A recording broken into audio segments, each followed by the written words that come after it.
Hey everybody, welcome to the Pink Riot Comic Show. It is your girl Keisha. How are you guys? My amazing, lovely, wonderful, beautiful, awesomely talented co-host, Bree. How are you, babe? I'm good. I'm good. We got special guests in the building. Yes, The we sun is do. shining. I got to go pick up my pools today. It's a beautiful day, you know? That's how it goes. Yo, my polls. I was so excited. I talked about it on TikTok already because I couldn't hold it because I really felt some kind of way about that what was it called? The issue that I was looking at on eBay the other day with you. Oh, God. You Uh guys, the yeah. way that Keisha was like panini press, the way that we get into these spirals, if we're talking about something and then it comes up and then you go look for the key. Y'all, Keisha, I've never seen Keisha this dejected about the cost of a variant ever. I was Ever. offended. I was heartbroken. Yeah. For those Yeah. that don't know, I love Ironheart. I love Moon Girl, and there is a specific variant that's from Philly, the Amalgam Comics and Coffee House variant, for the Invincible Iron Man. And I remember being in the shop and seeing it in the shop and not getting it for whatever reason. I didn't get it, It and wasn't on now your I'm like, variant tip at the right. time. Yeah. Right. I wasn't on my variant tip at the time. At the time, I was collecting like trade paperbacks mostly. And now I'm like, all right, I need this for my collection. Mm. The, if only you guys can imagine the level of disgust and horror I saw at the beginning prices of getting this specific variant. The funniest part about this is she thought that the price that she was initially thinking that it would be based on some other stuff she had looked up ended up being like a tenth of the actual cost. And her Yeah, face dropped when she seen it. it was ridiculous. It like $2,000. $2,000. Yeah. Yeah. $2,000. I'm He's about like, to do something strange for some change because I want because these I comics wanted ain't gonna pay for themselves. they not. Oh man. So I felt bad and I was like, I need to feel better and still add something to my collection this week. So I did, and I feel very good about myself. Little period. I feel great about myself. Yes. What's All right, up, so y'all? oh yes, we already have the chats going. Team Nerdy, what's up? Rachel's like, what y'all talking about? Something strange. We said what we said. Yeah. When y'all see the Yeah. only fandom popping off, just you didn't. Okay. Yo, Fair. we about to get this merch in because like I need Yeah. that. Speaking of I need- merch, for oh, those who know, speaking of merch, for those who know. we've taken it into consideration what you guys said last week. Yeah, yeah. It will not look like a queef for those who weren't here last week. We're doing the omnibusy merch, and we were like, okay, it cannot have the queef because nobody wants to have that on their t-shirt. Fine, Thank you granted. to everyone who was there in the live, who were the voices of reason, because Keisha wasn't trying to hear it from me. She needed somebody Keisha to didn't come. care. Like, I was like, we're already towing the line here. But so anyway, she took the queef out. Yes. The fact Oh that this my is what God. we're opening with when we have special guests waiting is I crazy. know But she it fixed it. is, but okay. So I fixed it, and this is what it looks like. Y'all in the chats, let me know what you think. This Yes. is this is better. This is easier, right? It has been improved upon. Okay. Yes. So it's not as We're gonna crazy. have to explain this to Karla and Ebony. 100%. Like, but you know, as my co-host, when you say something, I'm like, you talk to me, I talk back, we're gonna rock with it. But I'm like, girl, this what we starting with, but okay. All right. I was like, we need to talk about it. See, okay, Ebony is in the chat right now. You get it. Yes. Wait. Oh no, there we go. Busted wide open. Period. Right? You know what? Let's bring them on right now because I feel like this is like the perfect segue to like explain ourselves. Yes, So let's welcome. Because there are people. You feel me? So let's give a warm welcome to our friends, our girls from the Ororo Comics Podcast. We have Dr. Ebony Toussaint and Karla. How are you? Wait a minute. Can we just take a moment? Can you peep the 4 queens in the building though? Period. Period. I mean, where else you getting that at? You feel me? Yes. Yo. They ain't getting it nowhere else, Bree. Nowhere else. This is great. It's just making me so happy to see you. Right? How are y'all doing? Awesome. Great. This was a good week. Yes. This was a good week. Yeah. I'm working out. Like me and Bree are both working out more.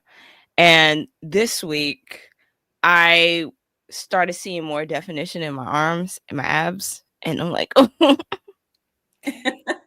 Which explains the omnibusy wide open, I guess, right? We gotta do some You get ready for the summer? Yes, getting ready. Okay, it's a hot girl summer always. But are we getting ready for Comic-Con? Or is it gonna be a hot girl summer? Listen, you the know way what? that we have been in everyone's DMs and trying to make this a thing because we're trying to be like, probably popping our shit at the cons, full cosplay, just doing it one time for the girlies, but it's in progress. That's a great that we want to touch on if we're gonna see you beautiful queens at the cons too. But we would be remiss if we didn't let y'all pop your shit for a hot second. I would love for each of you to give us 3 things that you think everybody should know about you. Because y'all are amazing. Let me tell y'all individually, both of y'all are just so amazing. When Keisha said that y'all were coming, I was like, yes! Okay, so yeah. Oh, go ahead, Ebony. You want me to go first? Okay. Bet. 3 things. First things first, I'm Gullah Geechee. Gullah Geechee down to the socks. Yes. My family are from the Sea Islands off the coast of South Carolina. So very, very long line of healers, conjure women, hoodoo, all the things. It's why I love horror and the Southern ethnogoth. So actually probably number 2, I love horror. Like I'm really big horror. Gullah Geechee, I love horror. So shout out to Scary Black Folk. I love y'all. We're Black folk collective. Yes. Nerdy academic people. Man, the third thing, these fun facts are always really quick. I'm a Pokemon trainer. You better stop. A whole lot. I'm only level 33, like I just mentioned to Keisha earlier. A lot of my friends are in like the 40s and the 50s and stuff. But yeah, it's a whole part-time job. You gotta train them, you gotta do battles and raids, and you gotta evolve them, you gotta hatch your eggs, and you got to organize them. It's a lot of work. You got to get different types. So I already did a spiel about this with Lindo, a few weeks ago.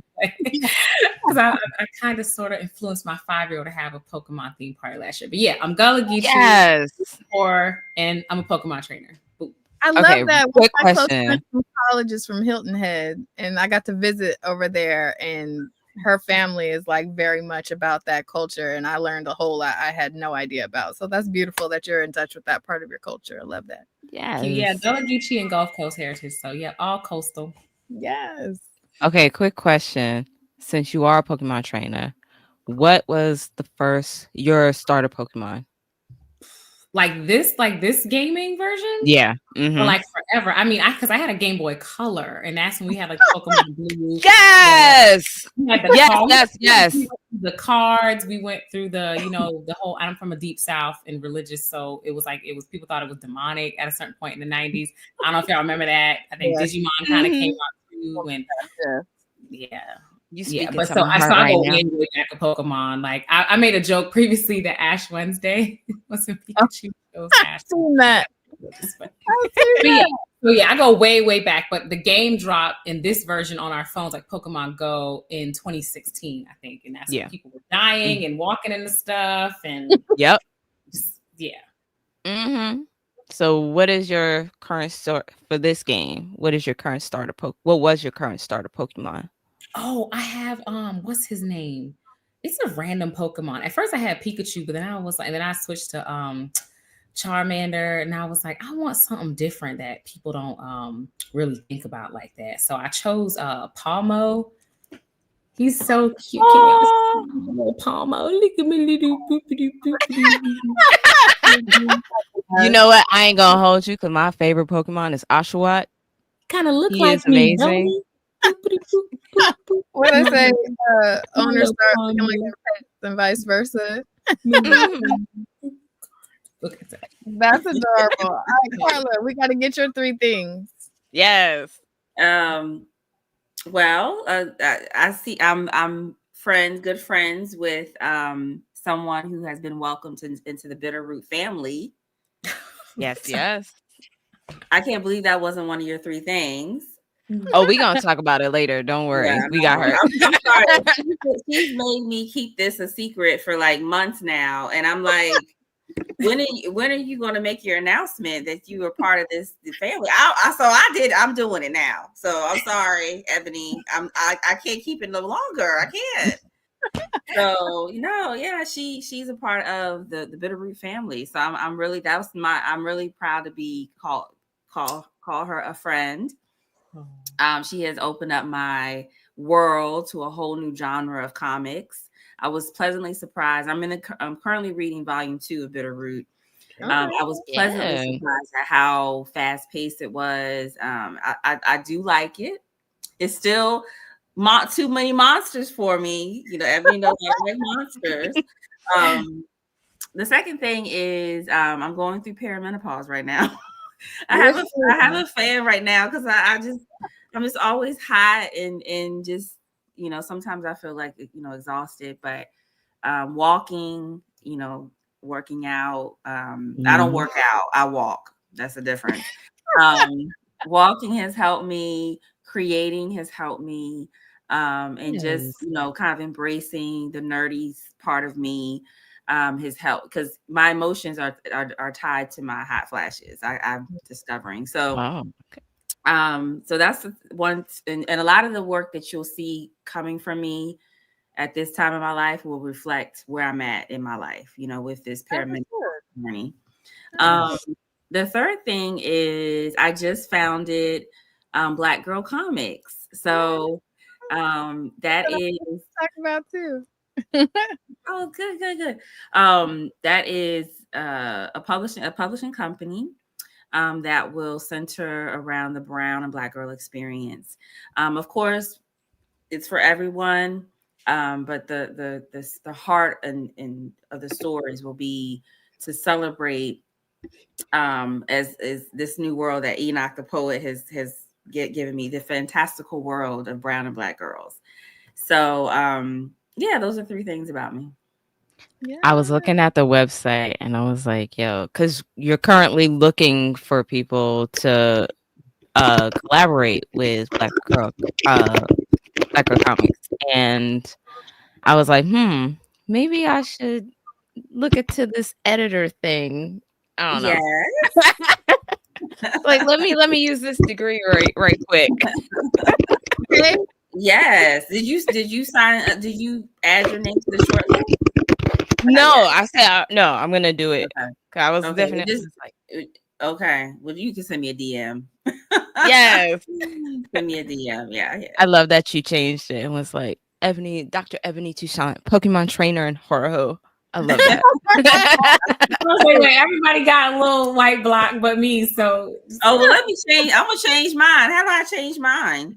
I don't want. That's boring. Co-host of the. They know who we are. They know why we here. Let's have fun. Yeah.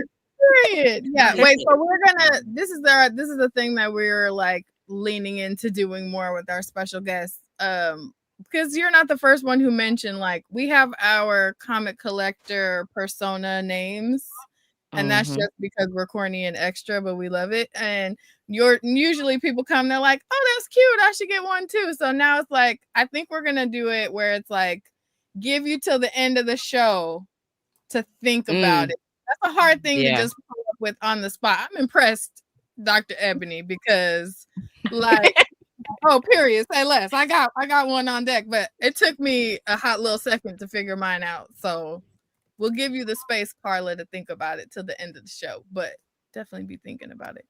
Right. But yeah. I'm so happy y'all are on. Like, jinx you on me. I love y'all. Love y'all so much. We're so excited to have you lovely ladies here. And we were talking the other day about how there's not enough women in this space who like speak to their own personal experience and their own journey in relation to these types of, you know, stories and our representation in media. So it was like a no-brainer to want to have you ladies on the show. And again, kicking, screaming, throwing up when you guys actually agreed to come. So, you know, it's just that much more amazing. And I really resonate with what you were saying, Karla, about speaking to your experience on your platform, because I work in healthcare too. And it's criminal how little information is like openly available to people in that experience, and how often that being associated with living that stage of your life has all these negative connotations to it. And it's like, it's literally just that, a phase of our lives that literally happens to everyone if you're blessed to get there. So I love that you're speaking to your truth and to your experience and still being a badass at the same time, because like we need more of that type of representation. So yeah, I just had to give you your flowers in that respect. But our first thing that we wanted to kick the show off with is something that's like dear to us, because our experience were like on opposite ends of the spectrum. But I'd love to hear from you guys. What was your introduction to comics, like your comic book origin story? So I back in 2018 was my first, like when I first was really moved to pick up comics because of Chadwick Boseman. And his performance in Black Panther. That his, you know, I love the X-Men adaptations. I think I went to see X-Men back in 1999, 2000, whenever it came out. And I've been, you know, I've been a superhero fan for, you know, since the 90s. Watching X-Men, and then the Batman movies and all that stuff. But I was never actually moved to pick up a comic until Black Panther. And the way that they adapted that story just was really that. And that's actually what inspired me to pick up my writing pen again as well and create Luna, my comic book. So that was my first kind of intro. That was when I started really, you know, paying attention to comic books. That is dope. I love that you differentiated between like always being a superhero girly, but really just deciding to get into like the physical comic book medium later. Because my experience was very similar. How about you? Abby? Oh, sorry, Keisha. Oh, my bad. Oh no. I was about to say, like I remember growing up, Robert Townsen. Like, even though I didn't read comics like that, Robert Townsend's movies is what got me into Media it. Man. Yes. Media Man. Everything he's made. Media Man, Up and Away, 5 Heartbeats. Everything. I just saw Up and Away again, like maybe a month or 2 ago. 5 Heartbeats could be a graphic novel, and I would read it as if it I've never even like. Can you imagine 5 Heartbeats as a graphic novel? Yes, I can. You see the vision? Yeah. But I think my early, similar to everybody, like watching Disney, watching superheroes. My dad, we watched a lot of Gargoyles, a lot of Spider-Man. I watched a lot of Scooby-Doo growing up. And so I didn't know though that they also had comics. So Scooby-Doo was actually one of my top runs for last year. It was a 12-issue run last year. It was really family friendly. I just love Scooby-Doo. It's like there's all the monsters aren't always like supernatural. Sometimes people. You know, some people are not so good. They're monsters. I think honestly, my uncle has always been the big collector. So when he passes, which is an event I cannot ever imagine taking place, it'll happen 50 plus years in the future sometime. Yeah. He'll outlive us all. But anyway, I will inherit his comic book collection. So I'm helping him fill in some of those holes because he's been collecting since the 70s. And so they're in good shape. Wow. I did a live with him one time, but he took me to my first comic book shop and I loved Xena. And so I don't know if people remember Xena. Warrior Princess. Yes. So she's this badass with a blade, you know, and I love, you know, stab and stuff like that. So I love Lucy Lawless. And so comic book form seemed like it made the most sense. So people typically think it's Storm that was my first comic, but it was actually Xena. I think it came out in 1997. I got it around mid 2000s in there somewhere. So yes. I actually met him at Midtown yesterday here in New York to go for New Comic Book Day. So, that's sweet. Yeah. That is so sweet. See, I'm the only one in my family that reads comics. So, like, well, at least growing up, everybody in this house, they read comics. So, you made that a mandate. But not. So I guess like. Ororo Storm wasn't you guys' first comics. So how did we come to the name Ororo's Comics Podcast? How did you guys come together and create this? Yeah. I shot my shot in Karla's DM. Yeah. Girl, you're dope, man. All that stuff you're doing, comments, man. I'm trying to be about that sequential art and language life. You know, this is real literature, valid. I don't know how to talk about it, but let's talk about it together. And she's like, yeah, let's go. And I'm like Brie, like you said, like, wait a minute, we doing this? Like, me? You sure? Like, you know, she already got a comic at Konkret. She got Luna, you know, top selling like comic at Konkret Comics. So it's like little old me, little Gullah-Geechee farm girl. Like, all right. Yeah, it actually was 1 year. I think 1 year today. That we kind of connected, right? Not today, but like girl. I think this month, right? May. I think we recorded the first episode actually in April. I think I DM'd you like January, February. I don't know. Like Karla moves fast, y'all. If you want to let something grow, impregnate Karla with it. She's gonna incubate it like quickly. She got me in front of the cameras and stuff. I'm a writer. I'm a behind the scenes kind of person. She's like, oh, what's going on with you? Camera. I was like, what do you mean? It works fine. And she's like, oh, turn your camera on. I was like, oh, I thought this was gonna be like an audio podcast thing. I gotta be on camera. Like, so yeah. And actually you were the one that came up with the name, right? Yeah. So shout out to Dr. Kiana Whitted. She's the chair of the International Comic Arts Forum, Eisner Award winning. But she's also the convener. She got us our comic book club together for about 2 years now. I call us the Nerdy South. We're a bunch of academics, and we just read Black comic books, like written by Black authors, like FUBU. Did you see how big Keisha's eyes just got? She's like, "How can I get in?" Oh, our comic book club. I mean, I don't have a doctorate, but like, I'd sit in the corner and be quiet. Details offline. We are a closed group, but yes, we will consider your application. Really appreciate it. Oh, she's No, I literally, we all came out in the middle of a hurricane. And that's when I think we all realized last year, like, wow, we really need and love Comic Book Club. We all came out. Y'all, power was down, like trees were down, power was out. People were without running water. And we're all like, we're here in the middle of a hurricane, y'all. What does that say about? But we needed that space, especially. The community is strong. That's what it says. Yeah. It's my safe space. Horror clubs and comic book clubs, pretty much. It's like my safe spaces. Yeah. That is awesome. Oh my goodness.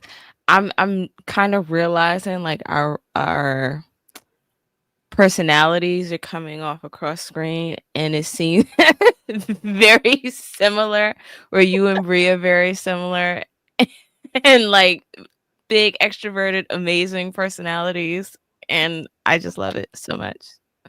That can't be me. That's not ever me, but like Me and Ebony know I'm in the room. I'm like loud and I need to do the rest of my friends. I'm gonna be loud and be in the room. Yeah.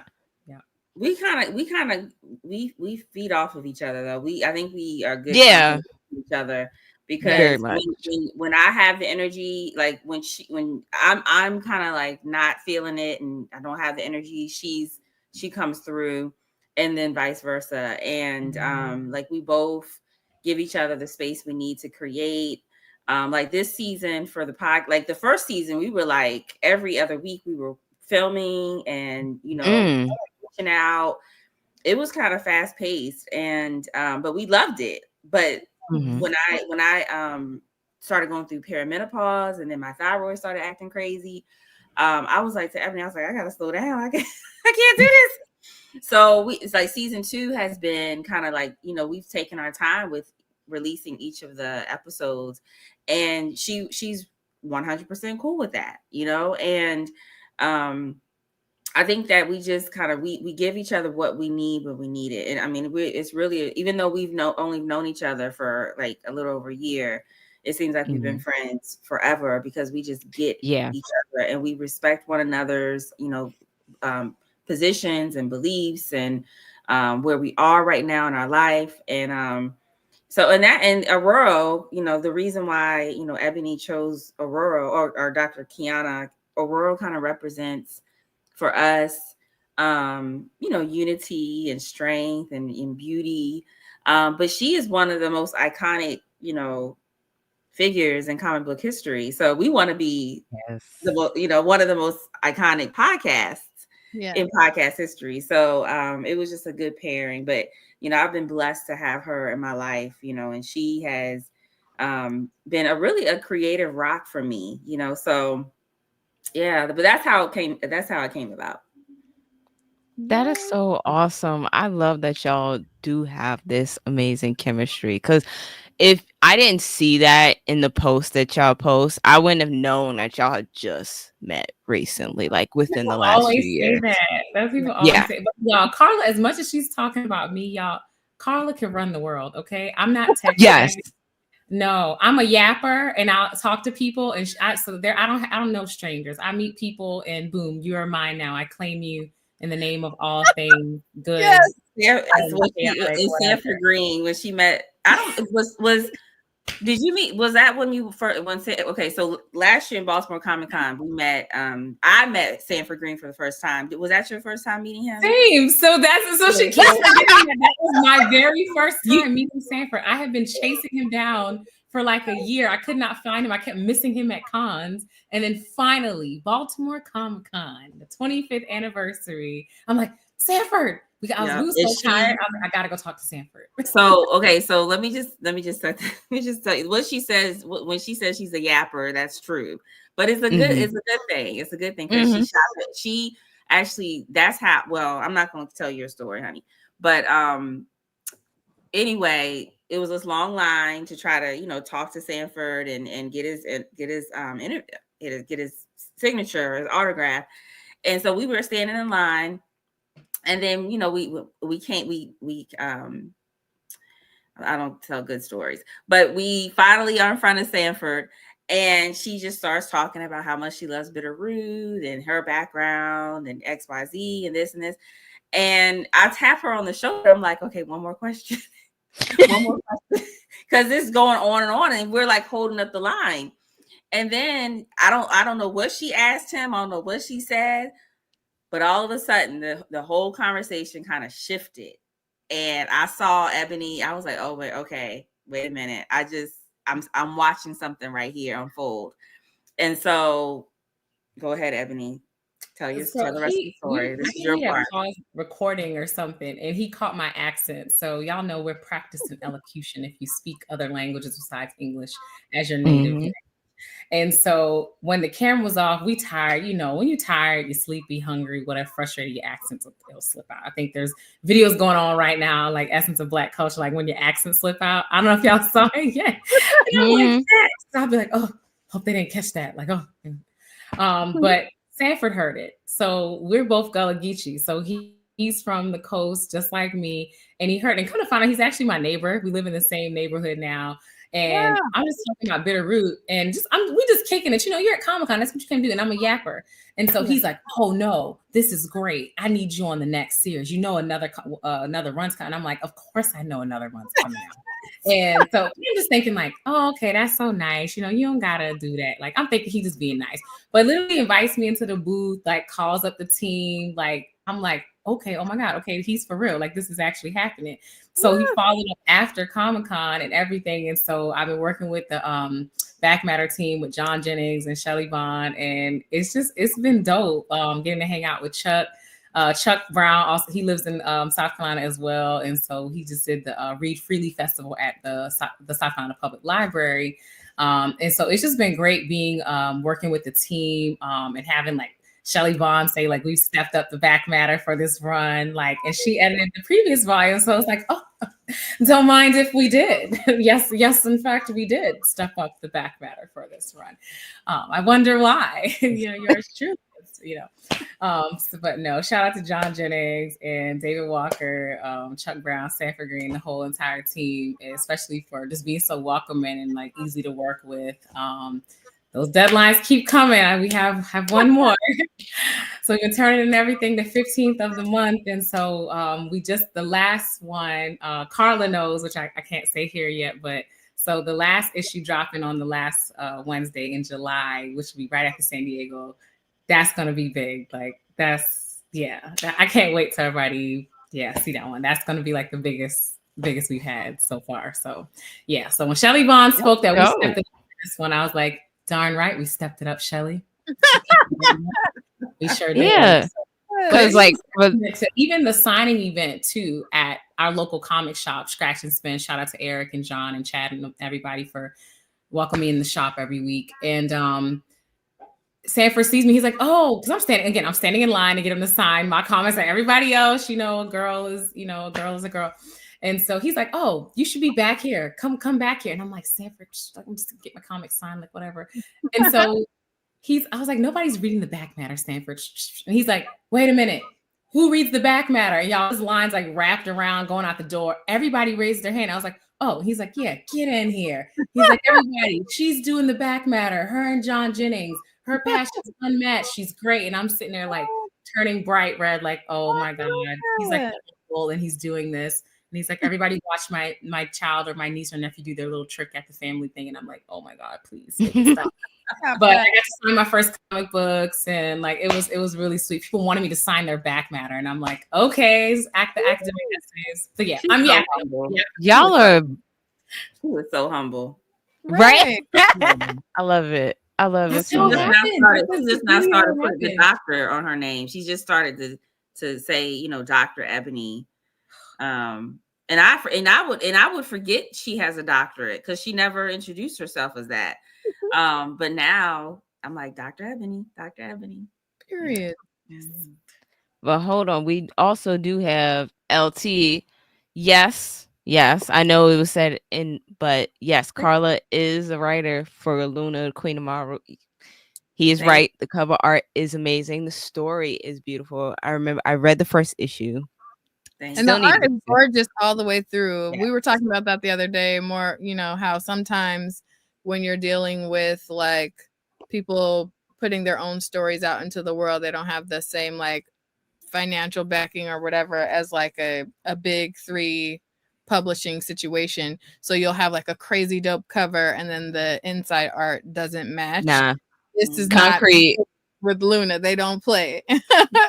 Yeah.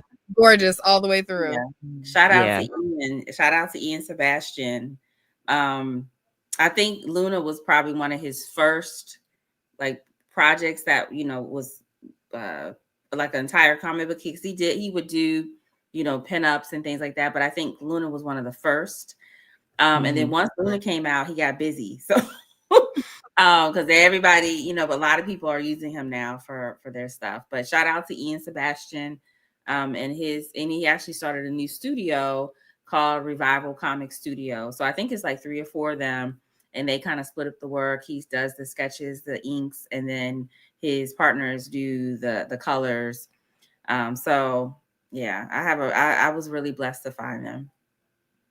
Yeah, that was a great pairing. Like the story, I read it a few months back. The story, it yes, it was in space. Is it a space? No, it's not a space opera. It felt like a love story in space. Like it just gave me those kind of vibes. Like I enjoyed myself with Luna very, very much. Thank you. So issue 1 and 2 is out now. We're working on issue 3. That was gonna be my next question. Yeah, we're working on issue 3 right now. So yeah, and hopefully it'll be finished and dropped later this year. And this time we'll go straight to website only because Kickstarters kick my butt, and I don't think I have the bandwidth anymore to be marketing every single day. So and plus I'll be really busy with developing Blaq Girl Comics too. So I just didn't want to spread myself too thin. But issue 3 is on the way. Period. Okay, so yes. Chat asking about it. So you got to let them know if they're new to the world of Luna, where can they pick up the books, or when can they anticipate being able to get them? Like, shameless plug right now, Karla. Oh, okay. So I think somebody's asking for the store. Yes. So you can get it. I'll drop the link as soon as I get a moment. But you can find Luna issue 1 and 2 on the Konkret Comics website. So Konkret spelled with a K. Konkretcomics.com. You can find it in the store there. Or you can go to my Instagram page, Moon the Storyteller, and go to my link, and you'll be able to buy issue 1 and 2. You just had a milestone too. You had your first Luna cosplay, which is Stop it! That is major. She did a great job, the cosplayer. I don't recall her name in this moment, but that's a big moment, right? Like that's and she has it as her. Let me find her profile. She has it as her profile pic. So I'm just like, oh, so sweet. Let me her name is Fly Penny Cosplay. And she's amazing. She did a cosplay of Luna with the blonde wig, and I mean she just really embodied it. And it was just so humbling to see how much she loves this character. So yeah, that was my first cute. Yeah. Right. I'm like trying to pull it up. Yeah, this is nice. Oh, she ate. Yes. Yes. Are you pulling it up? Like that's such a compliment, right? Like yes, the time it takes to like thoughtfully, And she even like the background, the way she photoshopped it's just really, that was done so well. And she did it with she's a part of this Black Indie Comics collab like challenge. Like her and a few other cosplayers took some indie characters and cosplayed them. So yeah, I was one of them. So yeah, that's so dope. That is truly like one of the highest like compliments I feel like a writer can get. Yeah, like that's so dope. You so much that you want to like literally insert yourself in it or be a part of it and spend money on it, because cosplayers spend money creating costumes and I just time creating and all of that type of stuff. So yeah, that's dope. Yeah, I was telling Keisha, this feels like a second chance opportunity because I first got introduced to Luna by the Black Comic Lords in 2023, and I actually was supposed to interview you then with them, but I was sick and I wasn't able to go. So my little heart was hurt. And I do remember that interview. Yeah.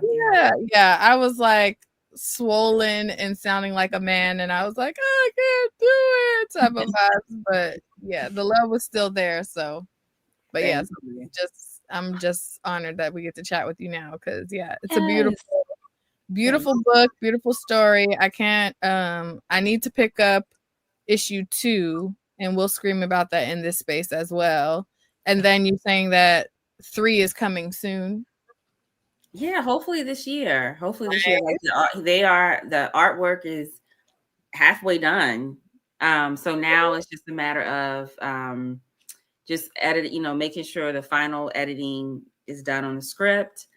But as you know, that's a process too, because sometimes the artists, they take liberties that you didn't account for in the script. So that would be another process. Once I get the final script, match it up with the panels, then I might have to tweak some of the dialogue. And I, sometimes, and it's really a fun process when you work with an artist who is a storyteller as well, because you're like, why'd you create this panel? He's like, oh, it's because this and this and this and this, and it makes more sense if I was like, oh, it does make more sense.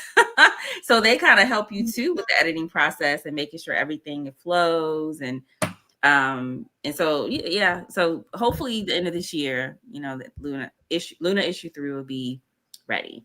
So we gotta bring you back when Luna comes up. Like, take your time.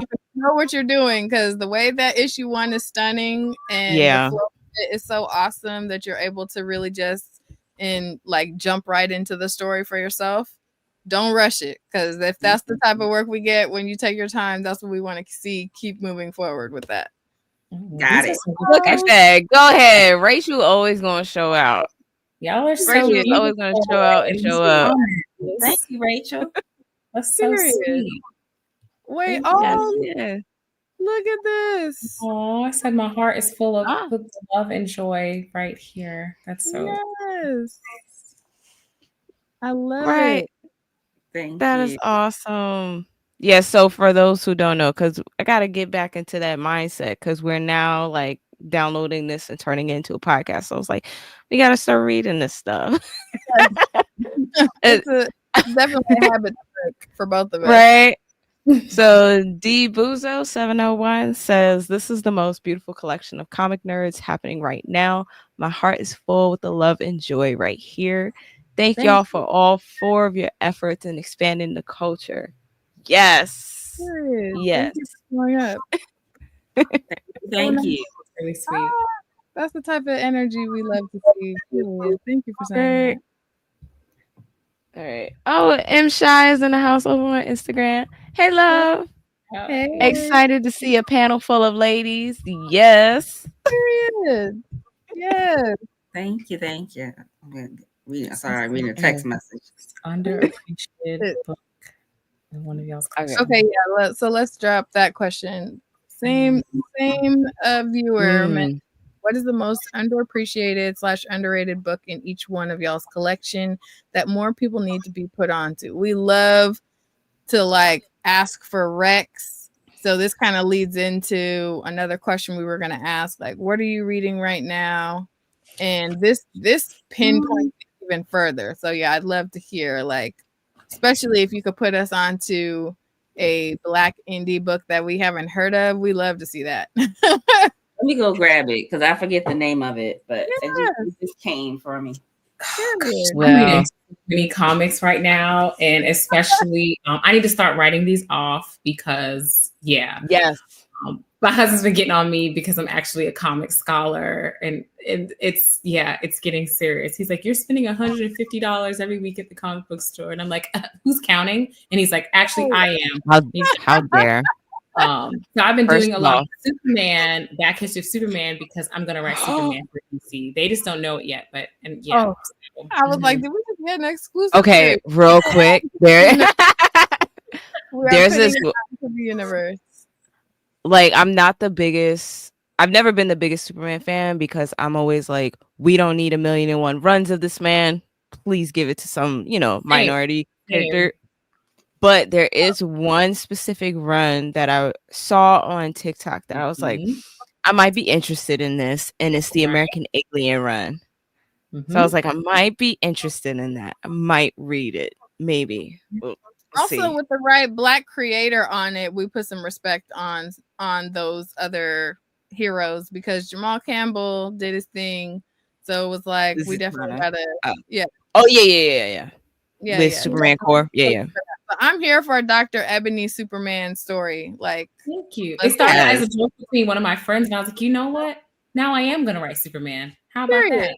So, we had Jerry Gaylord on the pod last year. He already said he'll do the art for it when I write it. And I was like, oh, bet. Look how things happen. So yeah, DC doesn't know it yet, but it's coming. But I'm not just reading comics. But to Karla's point, I'm always telling people to read Bitterroot, even well before I was a part of the team. I'm like, it's a segue into a different genre. If you like monsters, y'all read Tananarive Moondogs. Yep. So I think I have a lot of 30 Days of Night. We have The Walking Dead. I have a lot of horror genre comics. And so this one to me was one of the first ones. I think that was I see what people are recommending it in lieu of Sinners. Yeah. Especially some of the art, I think in volume 2, especially with a lot of music, very Afrofuturistic, things like that, different worlds, that kind of concept. And so I always recommend to people, I'm like, it's monsters, it's crime fighting family. You talk about real world issues, a lot of history between Tulsa and Harlem, Mississippi. So I'm and obviously it sounds biased now, but Karla's my witness. I've been talking about Bitterroot long before. But I built my lab on So outside of comics, I'm currently reading through the works of Octavia Butler and Tananarive, speaking of horror, but also the works of Ytasha Womack. So in my lab as a biomedical research scientist. So yeah. I have, oh my goodness. When I started learning and realizing that I loved Black fantasy, Black sci-fi, Black speculative fiction, her book, which one is it? Oh, where is it? Is it 2013? It's the blue cover. Yes, I know what you're talking about. That one. It was one of the first nonfiction books in Black speculative fiction that I read, and it's a great introduction. If you know absolutely nothing about Black speculative fiction, it is a great intro. It's very accessible in language to just like step into it. It's phenomenal. So I need that other book that you have. Oh yeah, I have a spare copy. I'll send it to you, girlfriend. I have another copy. I ordered 2. She tends to order 2 of everything in case. I do, and I give it to someone else. I do. I do that. You're calling me out. Yes, I do that. I do. Absolutely love that. We literally were just talking about all of the stories that we feel Bitterroot is kind of like in conversation with. So for you to just like come with that energy, like, and we hadn't even talked about that, is crazy. And I love that you guys just had that little moment, because anytime you get Keisha like squealing and pointing at her shelves, you know you've But no, I love that she knows who Ytasha Womack is and other people like speculative fiction and Afrofuturism, because she's a name that should be said. And I mean, she does travel. Did they have the Afrofuturism exhibit at the Smithsonian and stuff like that? I think they made it traveling because of how popular it was. It was supposed to be like a temporary exhibit, but I think just beyond that, I mean, she's brilliant. And, you know, of course, as her intersectionality of being both Black and woman, sometimes we're left out of conversations. And I'm not saying she has, but I certainly think that she's such a beautiful, brilliant Black woman. She should be mentioned much, much more than she currently is. Should. Absolutely. Absolutely. And maybe we will get a graphic novel or comic book version of some African from, I don't know. From Ytasha, because I know that John Jennings has said multiple times he's been trying to get her to write like a graphic novel. Am I speaking to her? He's not a woman. He doesn't have our superpowers. Now, look at the universe conspiring to make it a thing for you, because that's why y'all needed to meet, because I feel like the both Ebony is for sure would definitely make that happen. I always tell you, I love me a Keisha. Me and Akeisha gonna make it happen every time. Gonna make it happen every time. Period. They don't call her the Blerd Library for nothing. She be on her stuff. Okay, so so that you that's the book, Karla. Yes, that's the book. Yes, it this, I mean, I haven't read it all the way through, but what I have read so far, you're right. It really when you think of Afrofuturism, I'm sorry, I don't say words like that very well. Ebony knows. That's why I love Ebony, because she's smarter than me with all these words and stuff. But it's kind of an abstract idea for me, because I'm like, we exist now, you know, we love fantasy now, but this book is helping me kind of expand my definition of what, you know, our future can look like. right now in literature, in TV and stuff like that. So it is a good book. And I actually this book, I actually got this book at a museum. I forget where I was, but this was at a museum. So I was like, oh, this looks interesting. I ain't know what I was getting, but I'm glad I got it. Yeah, that book is so awesome. Yeah. And but I consider what you write Afrofuturism. It's like I didn't that wasn't my, like I'm gonna write an Afrofuturistic book. But yeah, it is. And I think more so not because it's about a Black woman that's in the future, but more so the themes that Luna represents for me, which is of freedom and peace, and love. Once she's loved and she's protected, and and that's not something that we often celebrate right now in popular fiction and the TV. We don't really celebrate a Black woman. We talked about that, especially always seeing women superheroes and characters fighting and going after, or we see them in pain, we see them hurting, and we've seen it with our girl Ororo Monroe. And so the idea that she would be at rest, and I've seen some of your imaginings, which, like Keisha said, are very Afrofuturism in nature, because it's just talking about how we can heal in the past, the present, future, is just our best versions of ourselves. And you've had Luna and Ororo kind of like in a hair salon, kicking it, hanging out, which is a very healing experience for Black women and women of color, or just women in general. We all love the salon, right? And so just the idea that we'll be loved, we'll be comforted, we'll be resting, those types of images of women, especially Black women, like you can take off the cape. There's this whole initiative now of getting women to take off the cape, so we can, you don't have to earn it. The Nap Ministry, so just things like that. So I like that you talk about Luna specifically being loved and being like, wait, this is the African story. She's like being loved. That's a revolutionary concept, is a Black woman being loved, because of how much a lot of in my experience, it hasn't been as bad as some other Black female creators, but in my experience, the ones that give me the most drama is fellow Black men. And I hate to say it, but it's because they don't, I'm not sure why. And it's not all Black men, it's only a few of them. But I'm not sure this concept that we should be loved, we should be protected, we should be celebrated is so controversial. I don't understand that. So that's why I feel like Luna, and that's some of the concepts of Afrofuturism, is we no longer have to prove ourselves. We no longer have to fight. We just exist, and we are part of the narrative, just not because we're Black. And we shouldn't even be, that shouldn't even be a part of the conversation. We're just here. So, but I can go down the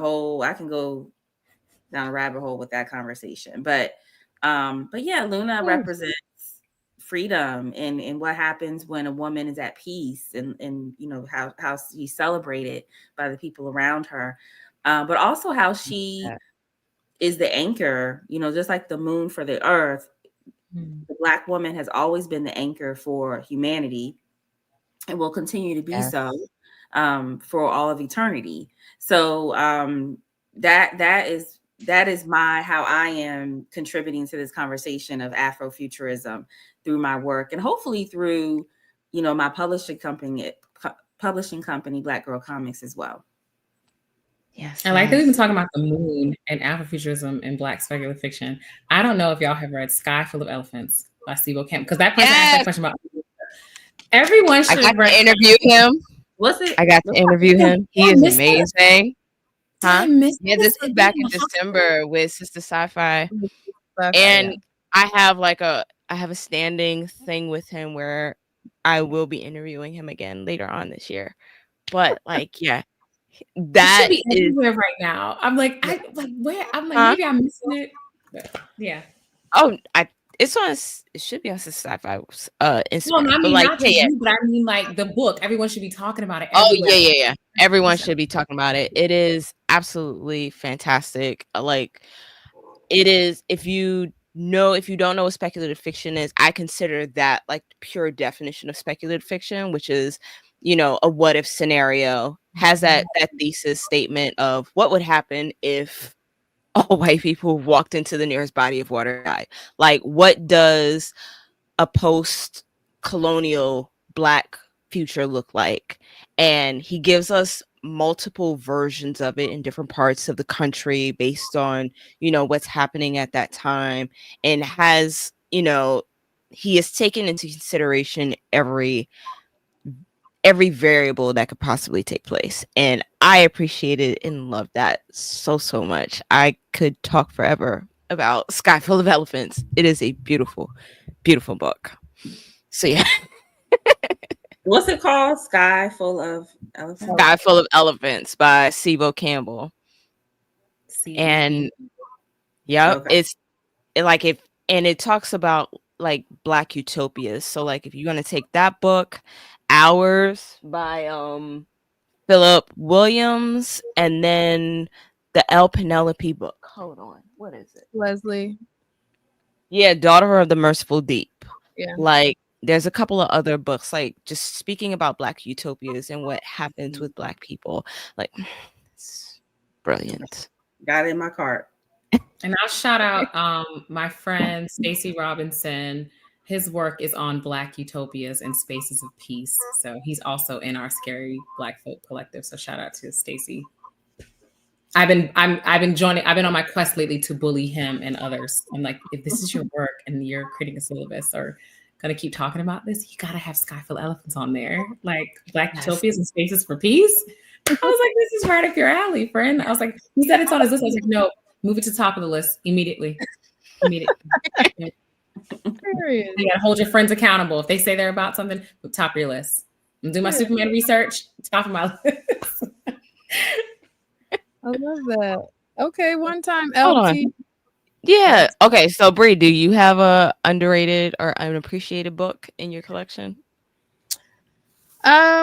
I was going to mention that I feel like even with this new conversation, like around sinners and people drawing parallels to it and Bitterroot and all of that, I still feel like people don't put enough respect on Ring Shout by P. Djeli Clark.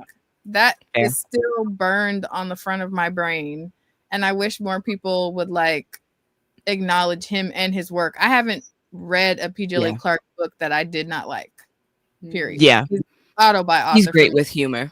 Yeah, and I don't understand like why he doesn't get that same measure of shine. But in terms of like comics, that's a harder ask. I don't know.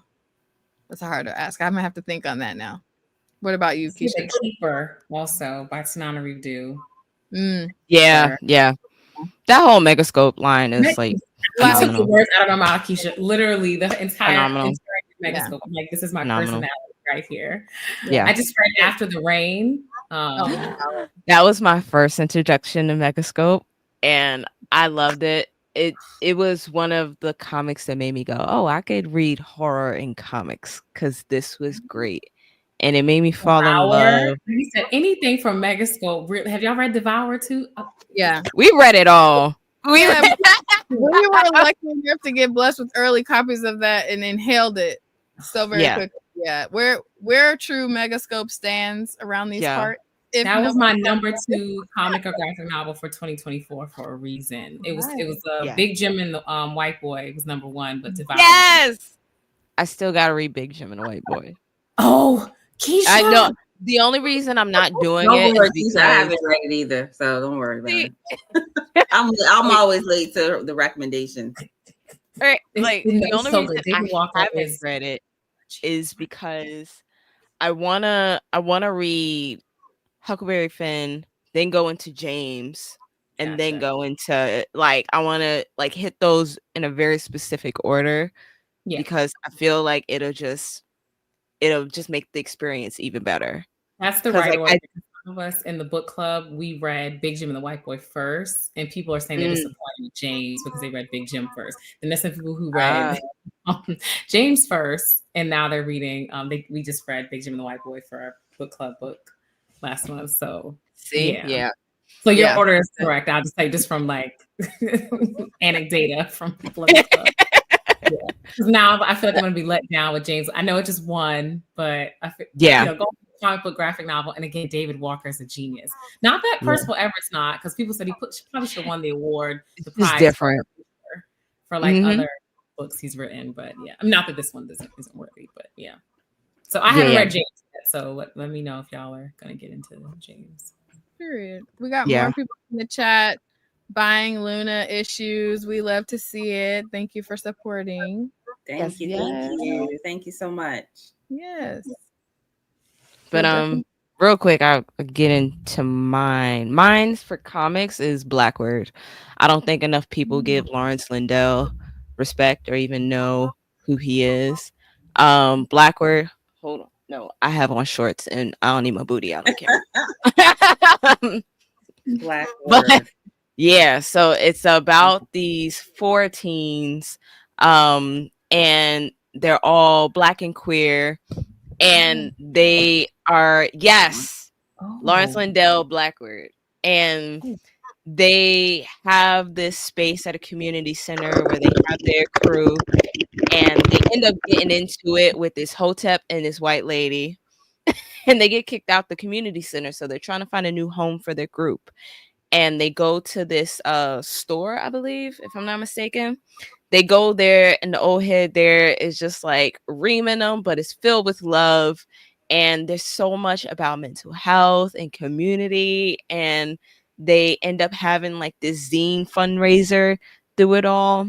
It is an amazing comic. It's something that I want everyone to read. I love Lawrence Lindell's art. And the way he can tell a story, it's amazing. Like, it's something that I wish I had growing up as someone who is Black and queer. Like, yeah. That's my comic that I want everybody to read that nobody else really knows about. I'm gonna add it to my list too.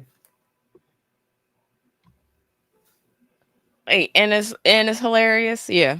That's my one. That's my one. With books, what is it? Oh, with books. Okay. There's this novella, Empire of the Feast by Bendy Barrett. And just like the one sentence summary, a reincarnated emperor and a never-ending orgy are the only things like stopping a tentacled monster from taking over this intergalactic empire. And this tentacle monster is trapped in the sun. It sounds chaotic, but it's fucking beautiful. It's written fantastically. Oh my God. That is insane. I love that for you.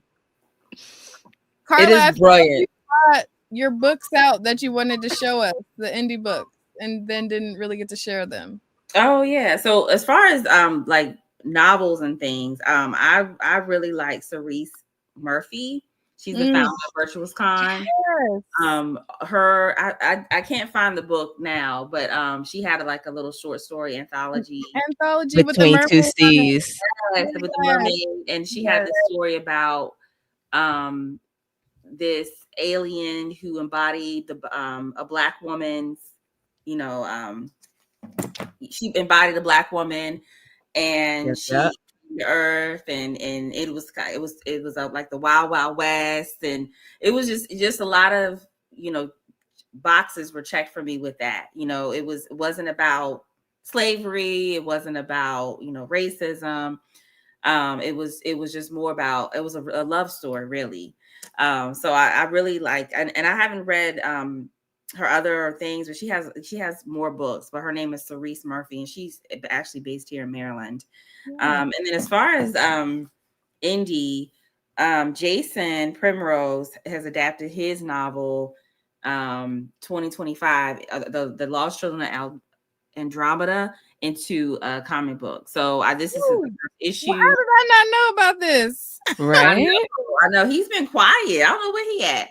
Right. But yeah, he adapted it. He had like a Indiegogo for it last year. So it finally came this year. So this is the first issue. So I'm looking forward to seeing how he adapts to that.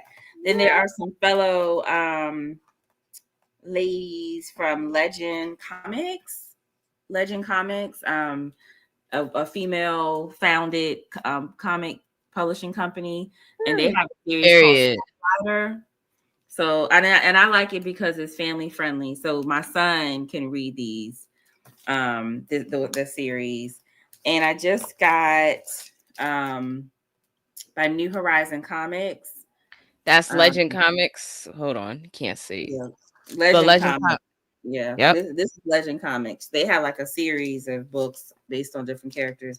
And then Beautiful Thema by HWP. Ooh. So I haven't read that one yet. So yeah, that was what I got last month, and it's still sitting up by my bed to read. And of course, Miss T. Franklin's My Little Pony. Yes. Mm-hmm. We literally just cop whatever she's working on at any time. So those are my. Oh, you just put so much on my list. Through with the Rex, Karla. Period. Right. Period. We love to see it. Yeah, I love indie comics. I do. Yes, that's why we love asking about what indie stuff you're reading or what has touched you lately, because we always get awesome recs from anybody who's coming through, because everybody's path to those types of things is different. So we love to see it. Okay, LT in the chat. I feel like this is a very weighted question, but I'm gonna ask it because we love LT.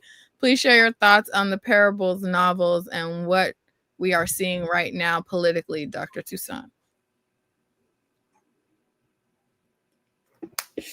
That is a very heavy question. Yes. I'll just say, broadly speaking, reading the parable novels, I basically took that literally as a literal command when I first reread it years ago. And I was like, okay, I need to finish my clinical training and I need to go into a specialty that is going to give me the most skills possible, where I can maximize like my boots on the ground capabilities if everything burns and withers away. So I'm an emergency trauma nurse. Less. I joke every time I'm walking a little bit of everything for the end of the world, basically, and I love that. Literally, and I was like, I joke every time I walk by the river, and I'm like, I need to learn how to make acorn bread. Like, I know it sounds something, but just take care of yourselves. But I think the biggest message is not even just politically, but just socially, just for everyone. Community is the answer. There's no healing in isolation. Yeah, we all got to learn something. Even my girlfriends joke about like, hey, what gifts are you bringing to the commune? Like, hey, if you can, grow things, if you can wield a sword, like, can you style hair? Maybe are you going to take care of the children? We need people that can do a lot of different things. Can you sew? But real talk, like community, tap into your community. I think that's the answer to everything. Love and community is the only way forward. We're not going to individualize ourselves through this. We're not going to capitalism ourselves through this. You got to where the people are. That's why Ariel was singing about it on that rock. You got to be where the people are. Mm-hmm. I love you reminded me. Like, that's a conversation that I've been having with my husband for a while, because I just made him read Butler and Parable of the Sower and Talents. So like one of the biggest takeaways we have from it is community and realizing like, oh, we gotta bring more people in, because we feel pretty isolated out here in Massachusetts. And we're like, all right, we gotta bring more people in. And what you were saying is like, what skills can you bring to it? That's something like we've been working on like this past year or whatever. And I feel so good knowing that I can do a lot. Like I have the chickens, I can grow stuff, I can make stuff, I can preserve food, like it feels good knowing that if things happen, like I can bring something to the community that we can all like help one another with. So yeah, I agree. Everybody. The PA, one of the PAs I work at the hospital, she made a comment. She was like, "I need y'all learning some more skills in the woman comedy." She's like, "Everybody can't make soaps and lotions," because it was a comment. They're like, oh, every other week, one of her friends, they're all like late 40s, early 50s. Somebody's launching a new soap or makeup or body butter line. She's like, "Y'all, we all can't be out here making soaps and lotions and body butters." I just thought that was funny because I was like, in case y'all know, a lot of people, make sure you're breaking up your group chat by being like, "All right, Ashley, you can't make soaps. You gotta go slow. You over there, you learn how to play the guitar so we can have some music." Everybody gotta get something. So start breaking up and inserting chaos into your friend groups. Mm-hmm. Well, at least everybody will be very moisturized. There you go. Because nobody can bake bread, nobody can build a fire. Like that's point. No, I can't make bread. Look, I can barely season chicken appropriately. I mean, maybe we're gonna bring the Keisha got the chickens. All right, Karla. I can cook. Oh, we not killing my chickens. My chickens are love. They are family. Oh, okay, I'm sorry. Like, hey. Okay. You're right. I forgot you. Hey.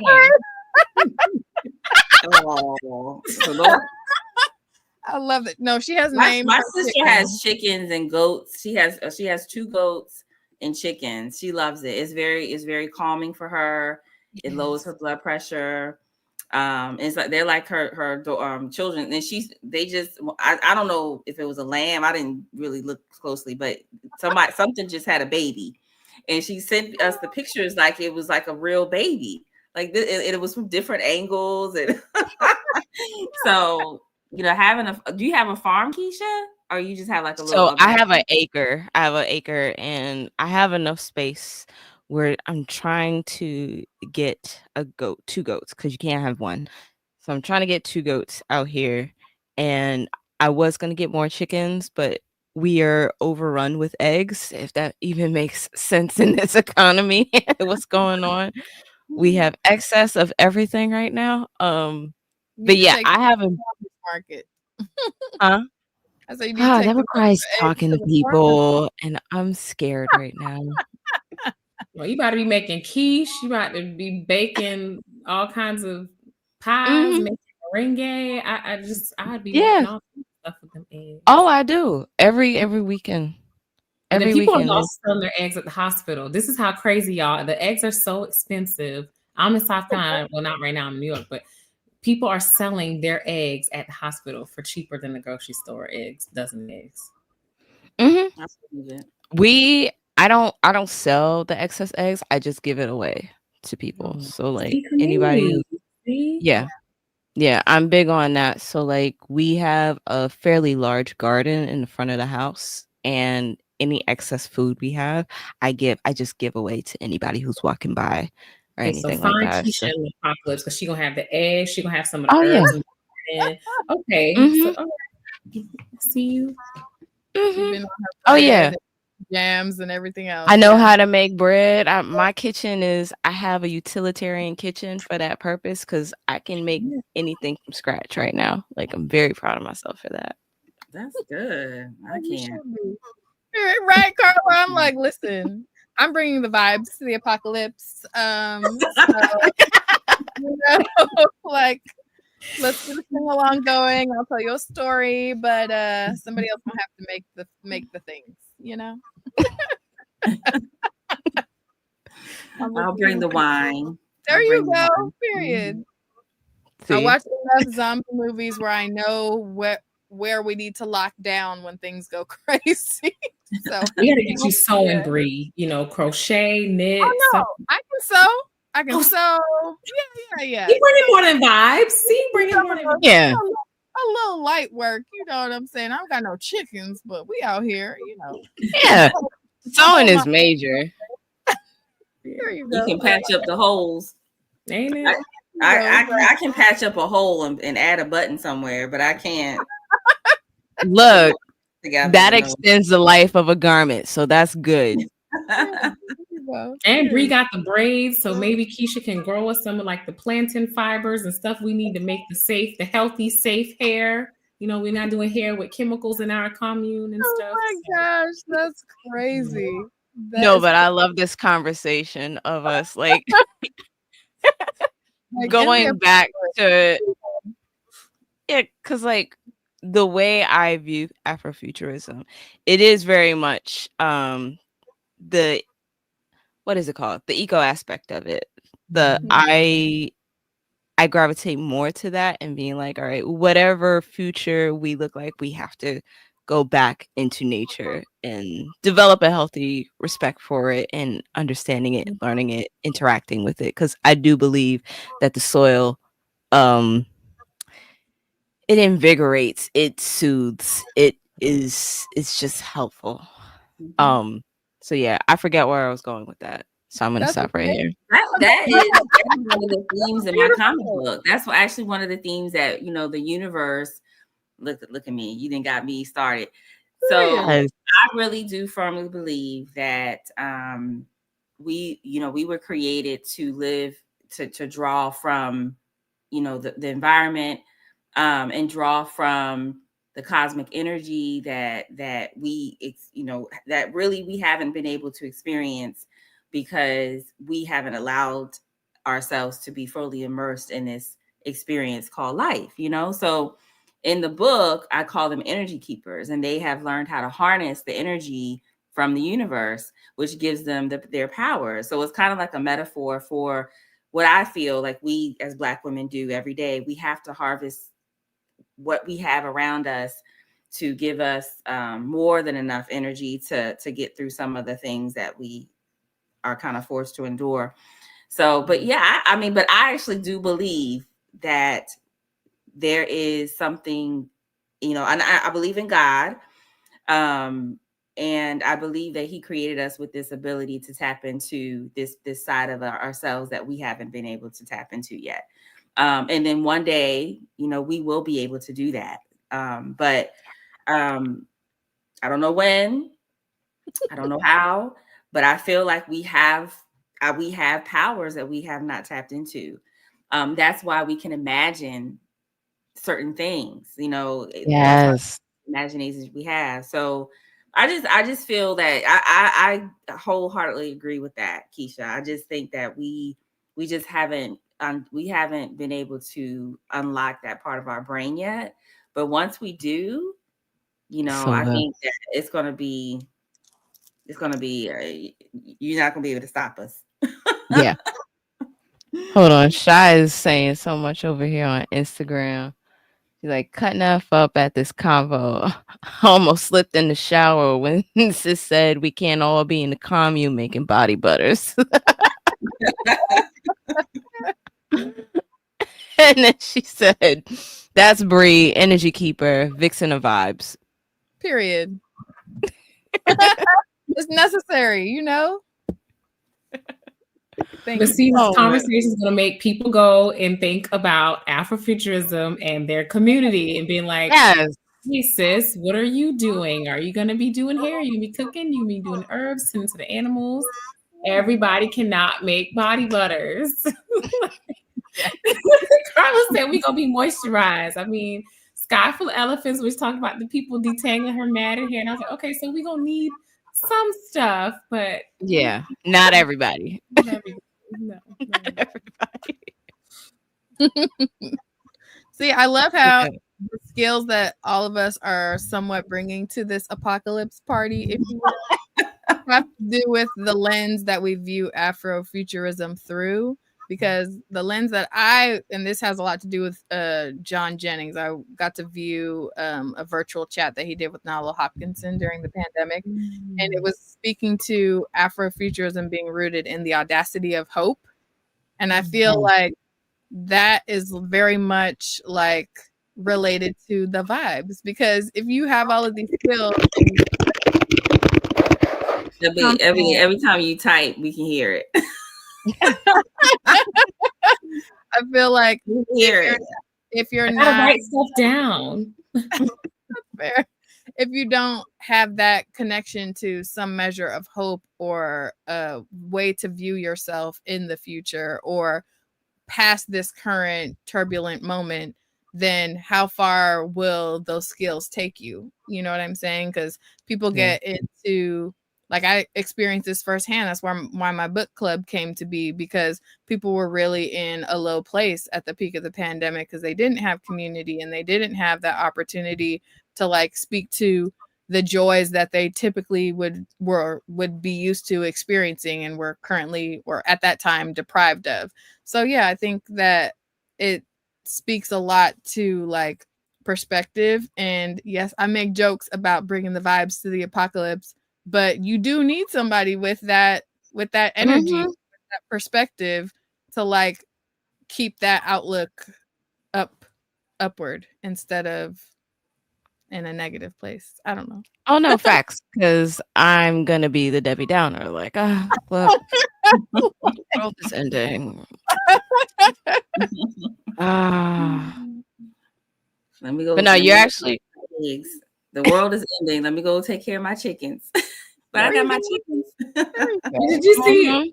She reminds me of Josh Johnson comedy. I don't know if you saw him, his sketch on the apocalypse. That if it's a zombie apocalypse, he's just like, I'm not doing this. Take me out. I've said this to Bree so many times. Yes, I'm not fighting. Like he's just like, I'm not doing that.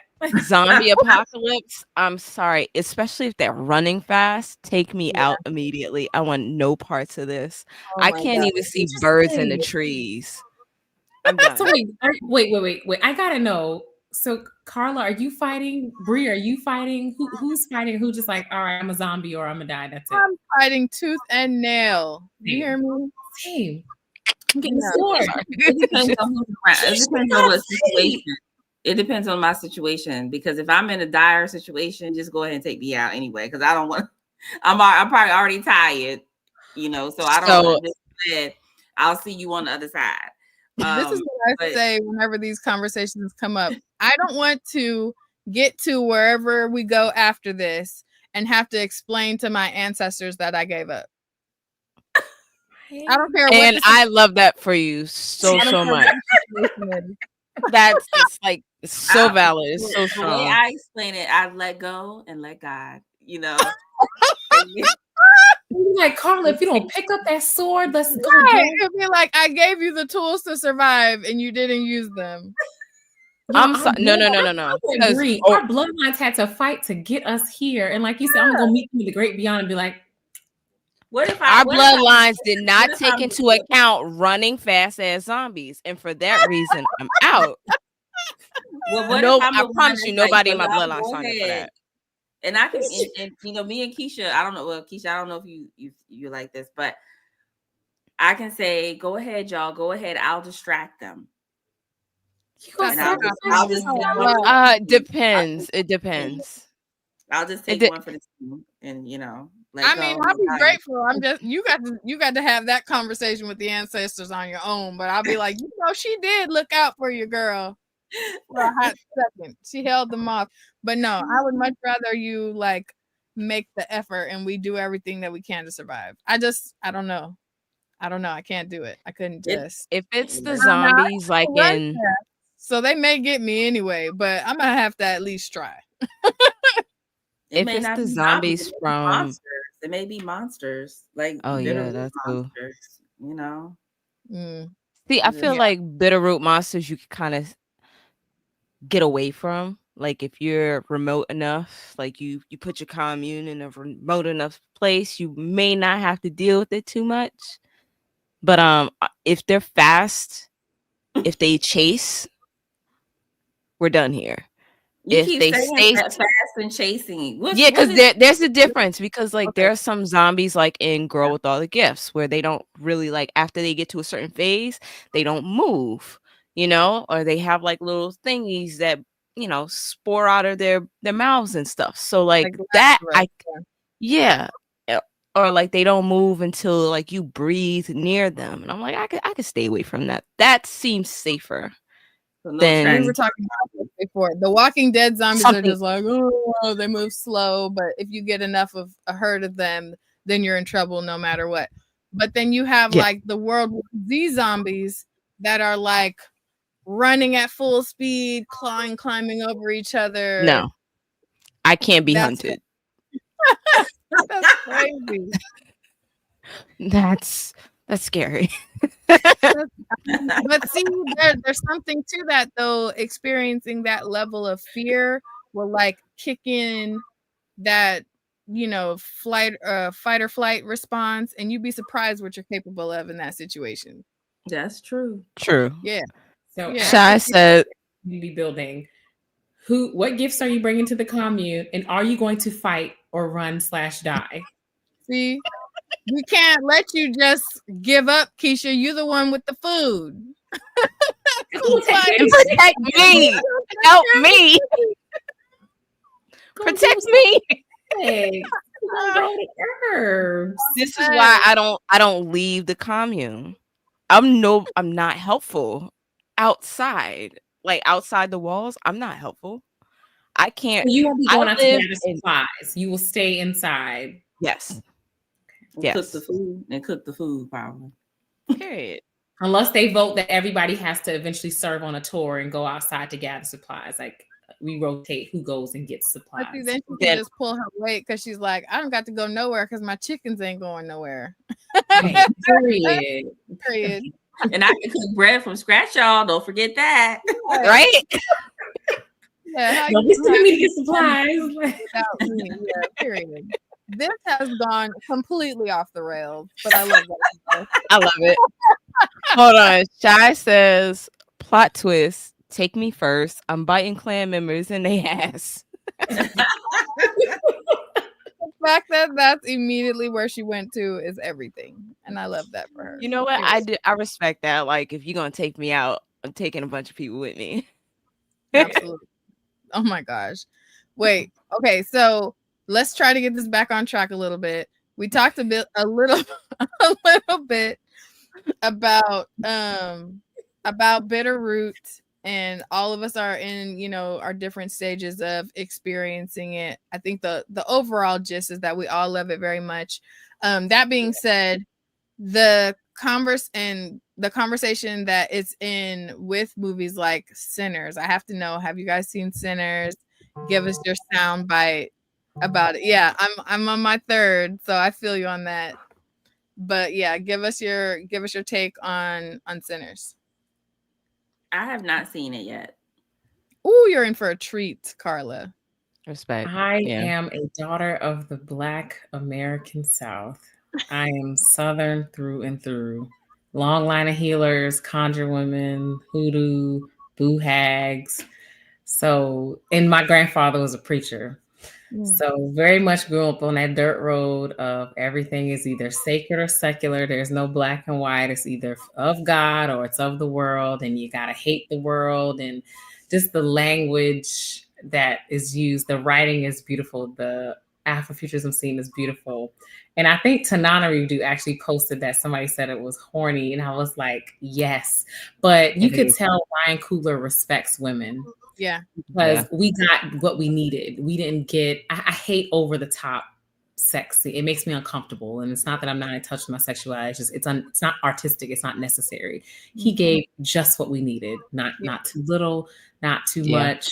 I mean, even the scene where she's like, "I walked here. You know, I gotta wash up." He's just like, "You're beautiful, baby. You're beautiful." Like, yes. I mean, Sammy, the casting of Sammy, his voice, good. I mean, yeah. I've been going back and forth to movies twice a week just to feel something. That's how thrice in IMAX, and this fourth time yesterday was like the special effects, like where my seat, I almost dropped my French fries because my seat. You got the D-box. That's how I seen it the first time, and I was obsessed. Immediately obsessed. Brie, I've never seen a movie like that. Like it caught me off guard. Do you see a movie like that? Usually never. No. Okay, my son is awesomely autistic, and that's his favorite thing, to see movies with the D-box seats. So we typically will go, and it's to the point now where we're like, I'm that mom that will go and be like, that was not worth the extra money I paid for the D-Box. So I'm going to need a halfway refund because we do this. And that was not enough D-Box happening. But no, it was the perfect balance for Sinners. So Karla, I highly recommend when you go see it for the first time, if they have an option for you to see the 70 millimeter with the D-Box seats, please treat yourself. Okay. We go during the matinee, so it's not as expensive because, child, you know they like to charge extra for every little thing. But that IMAX D-Box combo is unmatched. It's unmatched. I've never experienced that before. The most I've done is when you get your dinner in the seats. That's it. Y'all, I almost dropped my French fries because I thought I didn't read the thing. So I was like, I'm looking around. I'm like, are other people moving? What's happening? Like, is this? We're going up and down. The car driving on the road, and I was like, this is a lot. And it sprayed me in the back of the neck, and I'm like, oh. I missed in when the blood, and so it was. Yeah, oh, you did the full 4X. Okay, so that's like a totally different next level, and I haven't experienced that just yet. So what she's talking about is they have other sensory elements that are introduced throughout the film, and I haven't seen it that way yet. That's on my list to see it next. There's not one super close to me though that has all of that going on. Mine just had where the seats move, so you have that motion. Yeah, this was Regal Times Square. So I ain't gonna hold you. That sounds terrifying. It slightly was, because again, I almost dropped my French fries, y'all. I love my sandwiches. Okay, I like sandwiches, and I had my French fries. These were nice hand cut French fries too. So.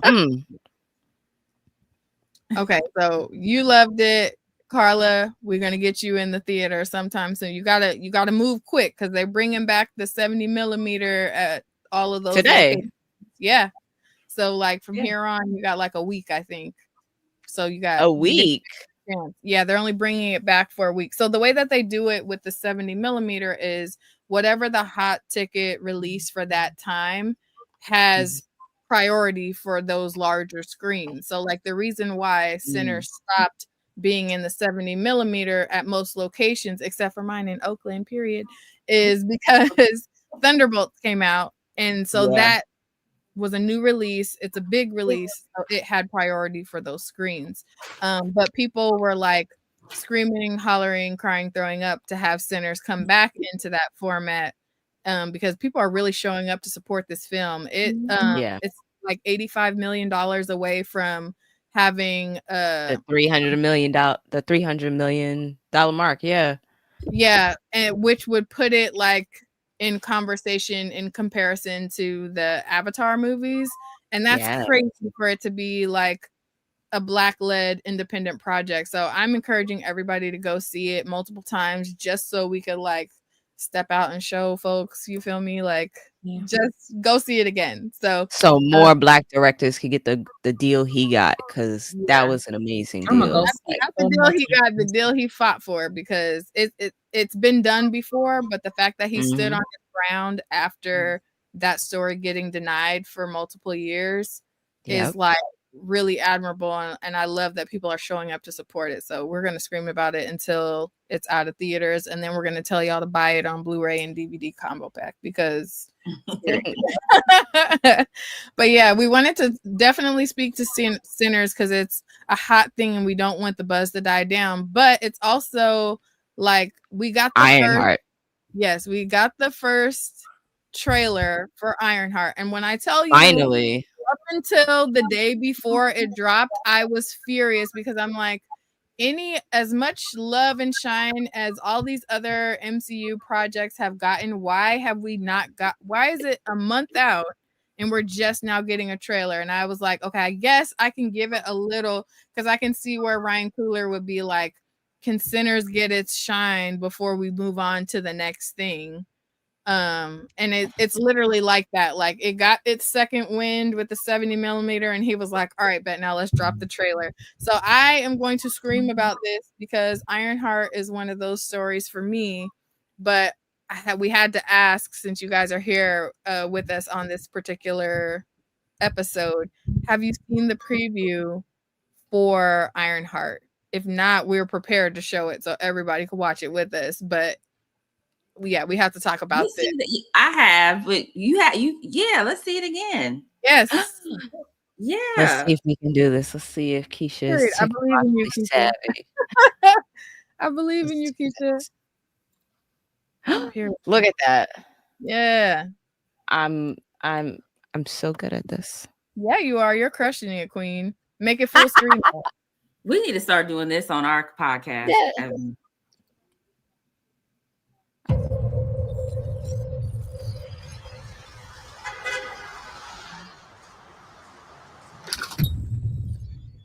So excited. Hello? Horror movies. We don't do that. Right? For real?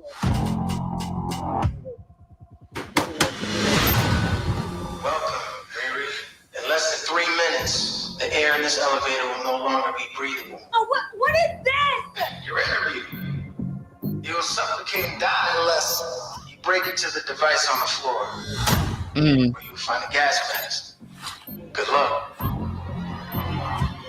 Screw this. Yeah, hell no.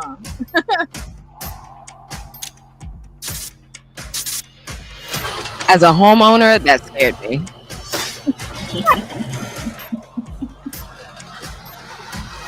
I heard Riri Williams was a genius. So you went her out.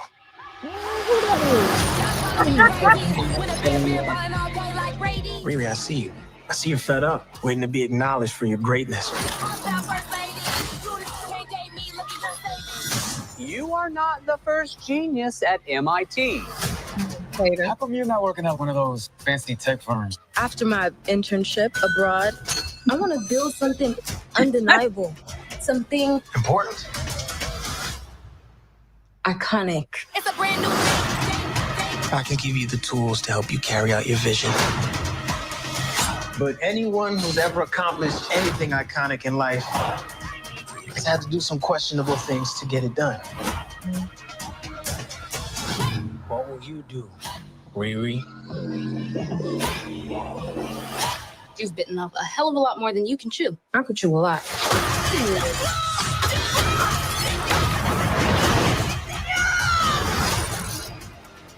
You know nothing about this man. You're gonna end up dead or in jail.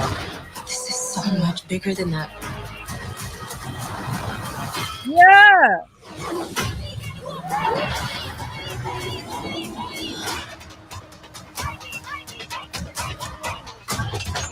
This is wild.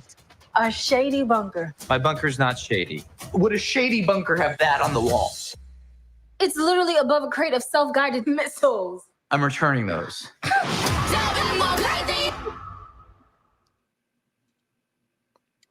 Yeah. Yes. Period. That was dope. That was absolutely dope. What else do you need? I What love else it. do you I need? can't wait. I cannot wait to see it. And I really think that this, for me, I really do hope that this gets the numbers it deserves. Because we had Naomi, which was Ava's like baby, even though she wasn't the writer, she was one of the producers, and it didn't work out. So but hopefully there's enough of us, and we have to show up for this. Yeah. Like if you don't have Disney Plus, you have to get the subscription. You have to subscribe and really support this project, even if it's just for the month. Support this project. Like we want to have the Beyonce effect. Like just if you just want to get Netflix or you just want to get Disney Plus just to see their project, and then unsubscribe next month, that's great. But we really have to show up for this project because the racists are out trolling. Yeah. The monsters, I call them the Bitterroot monsters. They're out trolling now, and they are doing everything they can to sabotage this young lady. So we just have to really show up for not only the actress. I forgot her real name. Dominique. Dominique. We have to show up for her. We have to show up for Shanaka Hodge, who was the writer. We have to show up for the directors, and Ryan Coogler, who executive produced it. And it's funny how they're putting his name on it, because last year you didn't really see his name attached to it, but now you see it like from the executive producer Ryan Coogler. So hopefully it gets the love it deserves. It really and it doesn't. Yeah. And it's like the story is completely separate from Iron Man, which is how it is in the comics, but still, you know, I'm curious to see if they'll tie any of the lore, you know, the Avengers into the storyline. Because right now I don't know who that character is played by the actor, but I'm just curious to see how they tie it all together. Yeah, it's like, oh, first of all, I knew he had to be a villain being that fine. Yeah. Way. Second of all, I've seen what you're talking about in terms of the conversation that people other than us are having about this series. It's mostly negative, and it's mostly people who know nothing about the comics, because if you read the comics, then you know Ironheart's origins, and you know that it's not a situation of Iron Man passing the mantle. It's a totally separate thing. And which is why all I can do is laugh and shake my head at a lot of these conversations that are happening around the show, because it's like, if you're a hater or if you're racist, just say that, because that's not even what this is about. And I feel like Ryan Coogler being attached to it, I need to look up the other people who have like had to do with the story itself, but I feel like it's almost a requirement that they get that out of the way early, like within the first 2 episodes, to shut people up, because otherwise they hold on to it. Because we've seen how they did with Moon Knight, all the disrespect Moon Knight got. We've seen how they did with Miss Marvel, all the disrespect that got the Marvel, with She-Hulk, that got She-Hulk. Like the list goes on. Like they pick who they want to promote, and I felt like we had to talk about this now, and we'll continue talking about it through when it gets released, because you have amazing shows, and I'm gonna keep screaming about this because I'm pissed. Like, charger. Okay, period. The Kindred adaptation, it got canceled before people even got a chance to see it. You can't wait. You have to be locked in and set and streaming all of the episodes as soon as they drop. Don't wait. Even if you have to turn it on and let it stream, even if you can't watch it right now, you have to be locked in to support these stories, because they don't give us any wiggle room or any chance for any type of mess up.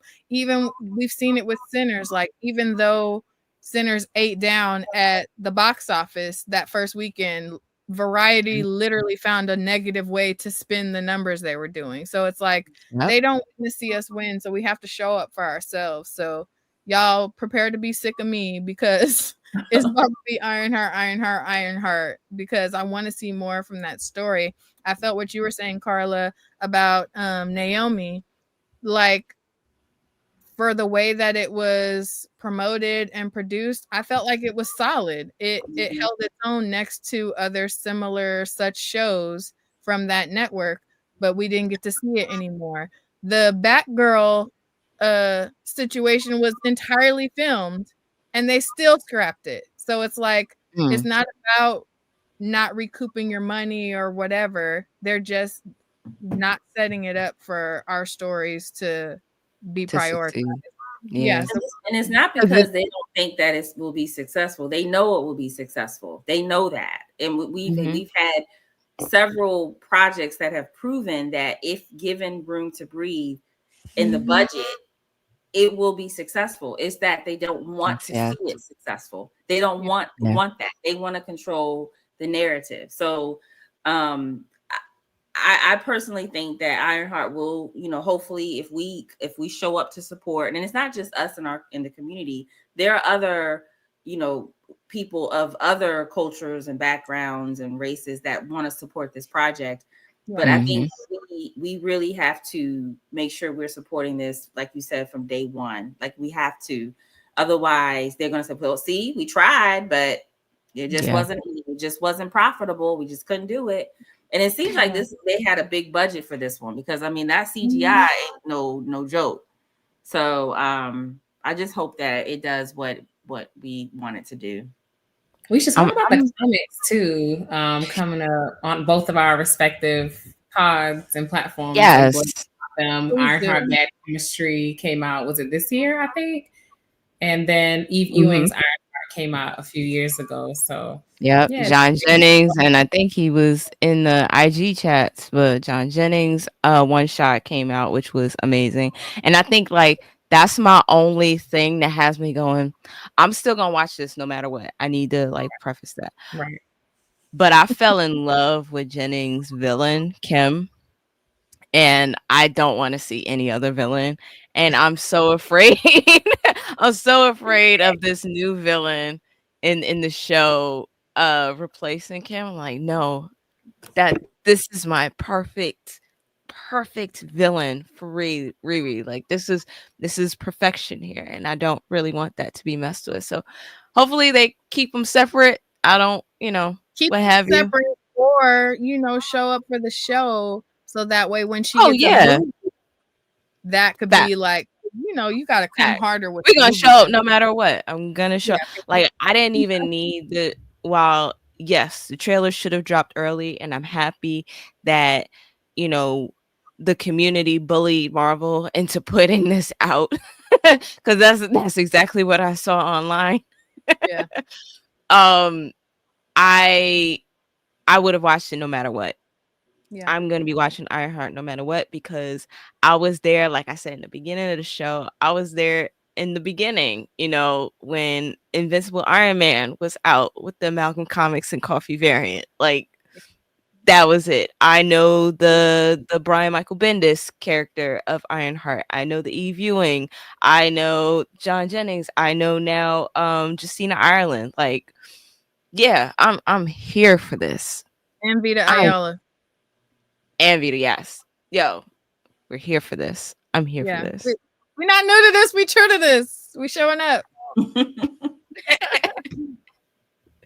So yeah, I'm excited for this. And to be very unserious yet again. Okay, so Anthony Ramos, who is the villain in here. So I haven't been able to take him seriously since Hamilton and the whole drama that happened with his ex-fiance.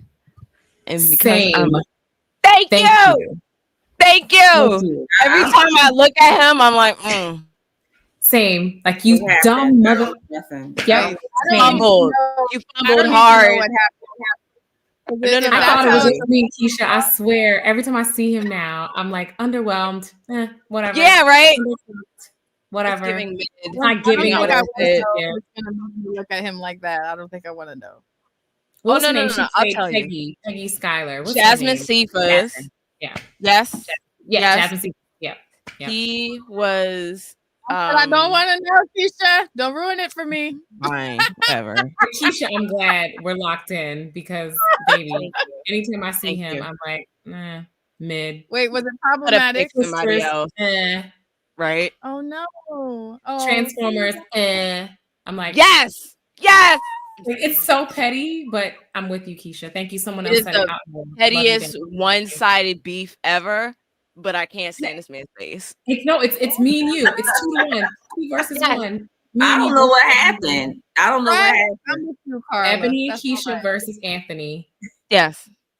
Blue Anthony. The thumbs down is we don't like you, loser. You understand when I saw his face, I was like, fine, whatever.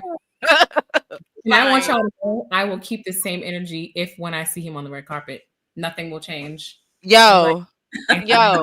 Okay. Turning around. I'm not speaking to you. Yeah. We're done here. I gotta look what happened. You could bump into me on the red carpet, like, is he then like, I guess Karla wants to know what happened, and people in the chat are asking what happened. Okay, go ahead and tell it, Keisha. Okay. So I love musical theater. Okay, so Hamilton came out, right? Hamilton came out, and then you get all like the behind the scenes stuff, and then you learn that Anthony Ramos and Jasmine Cephas, they were 2 prominent members in Hamilton, and they were engaged to be married. Well, he went and cheated on her. Oh. And yeah, after they done like did their whole thing, was out publicly, we seen the inside of their house and all did that you stuff. watch the loving part of the documentary of him going to like the UK to meet her family? Yes. So in love. I will never forgive that man. Never. Oh no. I've never been able to forgive that man. I'm like, yo, They broke up after that. Did they break up after that? Or did they reconcile or what? No, they broke up. They broke up. Yeah. Yeah. Oh well, good for her. Yeah. But like, and my love of musicals is also why I have to remind people Sinners is not a musical. So stop saying that, everybody. It's not. Who's saying that? It's not a musical. A lot of people are saying that because like there's themes of music and no, it's a horror musical, and it's like no, it must no. No, that's literally like Yes. one scene with Yeah. music. Yeah. What are we talking about? But now, like him doing that, because I went on such a deep dive with Hamilton and everybody in it, he kind of ruined my experience a bit. Yeah. I know. Thank you, Keisha. I feel like we need a support group because same. I hate him so much, and I'm sorry. I wanted to move on. I want to forgive him, but I haven't been able to. So maybe right? And it's not even something like we don't judge. Okay, we listen and we don't judge. But say it with me, Keisha. We listen and we don't judge. Well, you haven't seen Hamilton? I never. That's fine. And I don't like to. Okay. I don't like to like. Even though I don't think cheating is ever, you shouldn't. You need to be honest with your partner before you cheat. Yeah. But I do know people who have cheated, and I not to say that I, agree with why they did it, but sometimes I understand why they did it, and you just never know. There's always 3 sides to every story. You just never know, what I'm not excusing him. He could be 100% of a jerk, but sometimes, I always think back to like A Different World when Dwayne cheated on Whitley, and he didn't cheat on her because he didn't love her. He cheated on her because he just needed an escape because she didn't, she was like had him, how Whitley Gilbert was. But that's just like kind of a trivial way for me to say that you just never know what people are going through. So for me, because when I was younger, I was like, if he cheats on me one time, I'm leaving. Period. But as I've gotten older, people do things. People do things and they hurt you. You hurt other people, and sometimes you just got to have a little grace and understanding if that apology is backed up by changed behavior. So now I need you and Bree to go do homework. Go watch it. Go fall in love. Go do what me and Keisha did. Right. I think that's the issue here. You fell in love with them. Get to know them. I'm just saying in general. Visit the family. You singing the songs.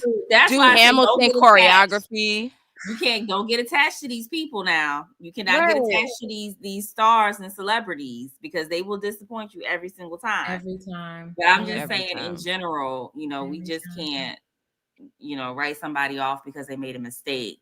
Now, if he does that in his next relationship, that we know at his core, he's an idiot and he's a jerk and he's, he doesn't deserve anything. But I'm just really slow about coming to judgment for certain, when I hear certain things, because it's like it might be something more to the story than what we know. So okay, period. We love a big-hearted queen, Karla. I hear you on that. I also hear you, Keisha, and Ebony about that hard line when it comes to the cheating.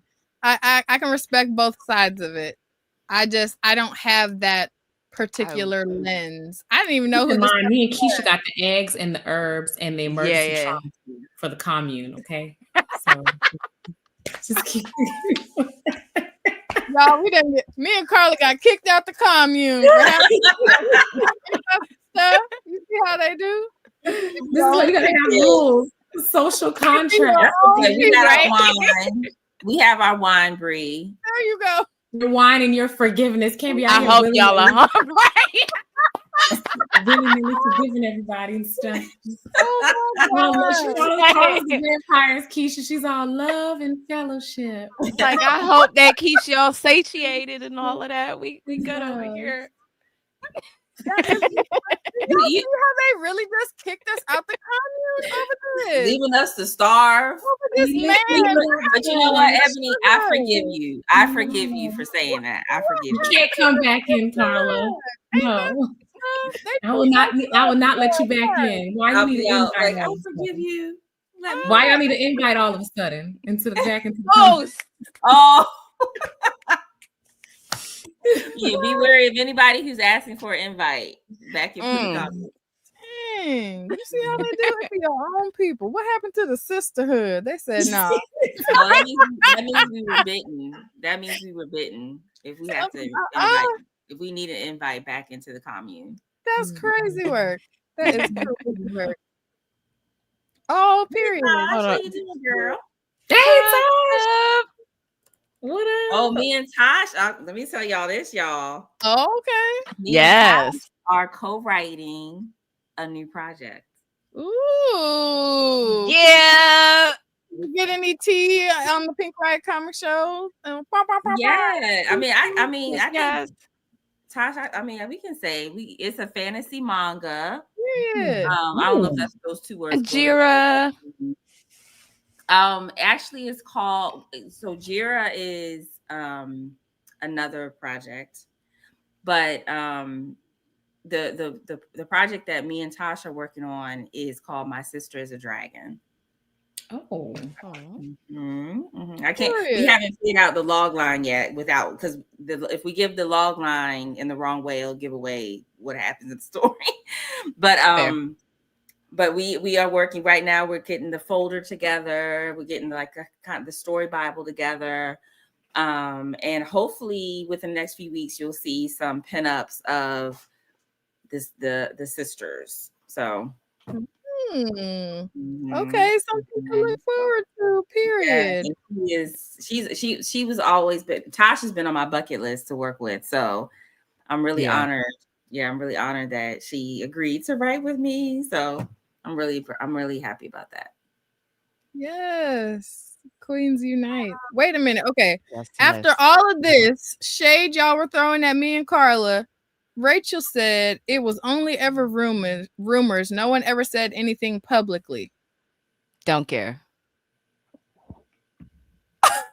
Just deny. You don't understand. You don't understand like the heartbreak I had during that time. I very much. She agrees. Yeah, because I'm a Taurus. It's already set. Loyal. I'm a Hufflepuff. Loyal. Without loyalty. Somebody said there'll be nothing. You can't. Nobody can put you in the middle of something if you ain't in it at all. If you ain't there, if you ain't present. So how your name will get involved in something if you ain't even. Where there's smoke, there's fire. Beyonce apply smoke, there's fire. Celebrities. That doesn't apply to. I also believe that celebrities are all doing each other. So I know those Holly weirdos, all them Holly weirdos. I feel like they all doing everything. So I do agree with that. Period. Oh my gosh, that is crazy work. Okay, we want to give y'all some space to like give your shameless plugs about anything you're working on, anything you're looking forward to. This is your time to shine and say what you want, because we definitely have kept you. Go ahead. Sorry. So, yeah, I don't want to go after Dr. Ebony because she has the better news. I'll go first. So my name is Karla Moon Medrano. I'm the creator and writer of Luna, the Queen of Maro. You can get issue 1 and 2 from Konkret Comics. Please tune in. We drop a new show every week to 2 weeks, depending on how I feel, of the Ororo Comics Podcast that I host with Dr. Ebony. We talk about health, culture, and comics. And also the third thing I would like to talk about is the fact that I just founded Blaq Girl Comics, which is a publishing company that will center around the brown and Black girl experience. Submissions open the fall of this year. I'm looking for poetry. I'm looking for nonfiction, fiction. And so head over to my Instagram page at Moon the Storyteller to find out more about that. Yeah. Yes. Thank you. Oh, is this my moment? Y'all really want me to pop my shit? Yes. Pop it. There's so much going on. Karla's right. Like, she put me in front of a podcast mic or behind it, below it, on top of it, whatever. And floodgates just opened. And I'm like, wait a minute, hold up.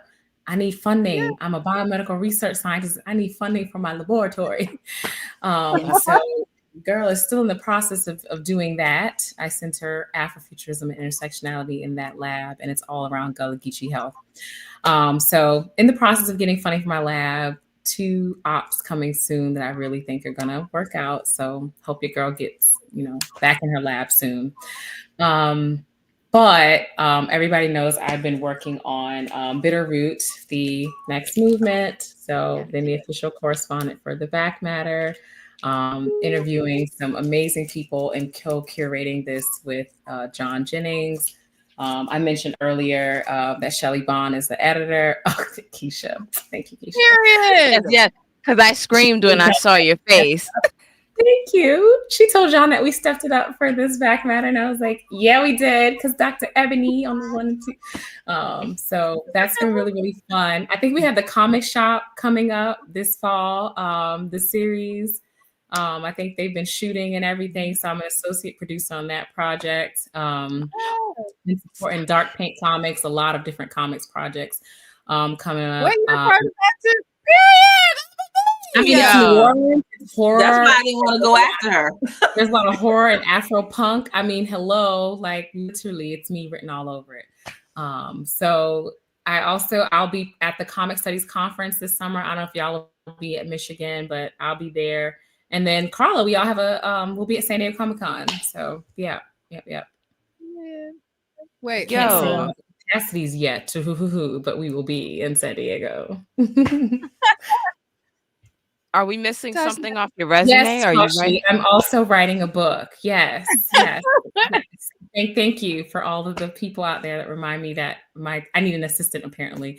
But yes, I've also been working on a project as well. So hopefully we'll see that in production. I have an artist and a letterer, and it's a great team, and I'm really excited to work with them.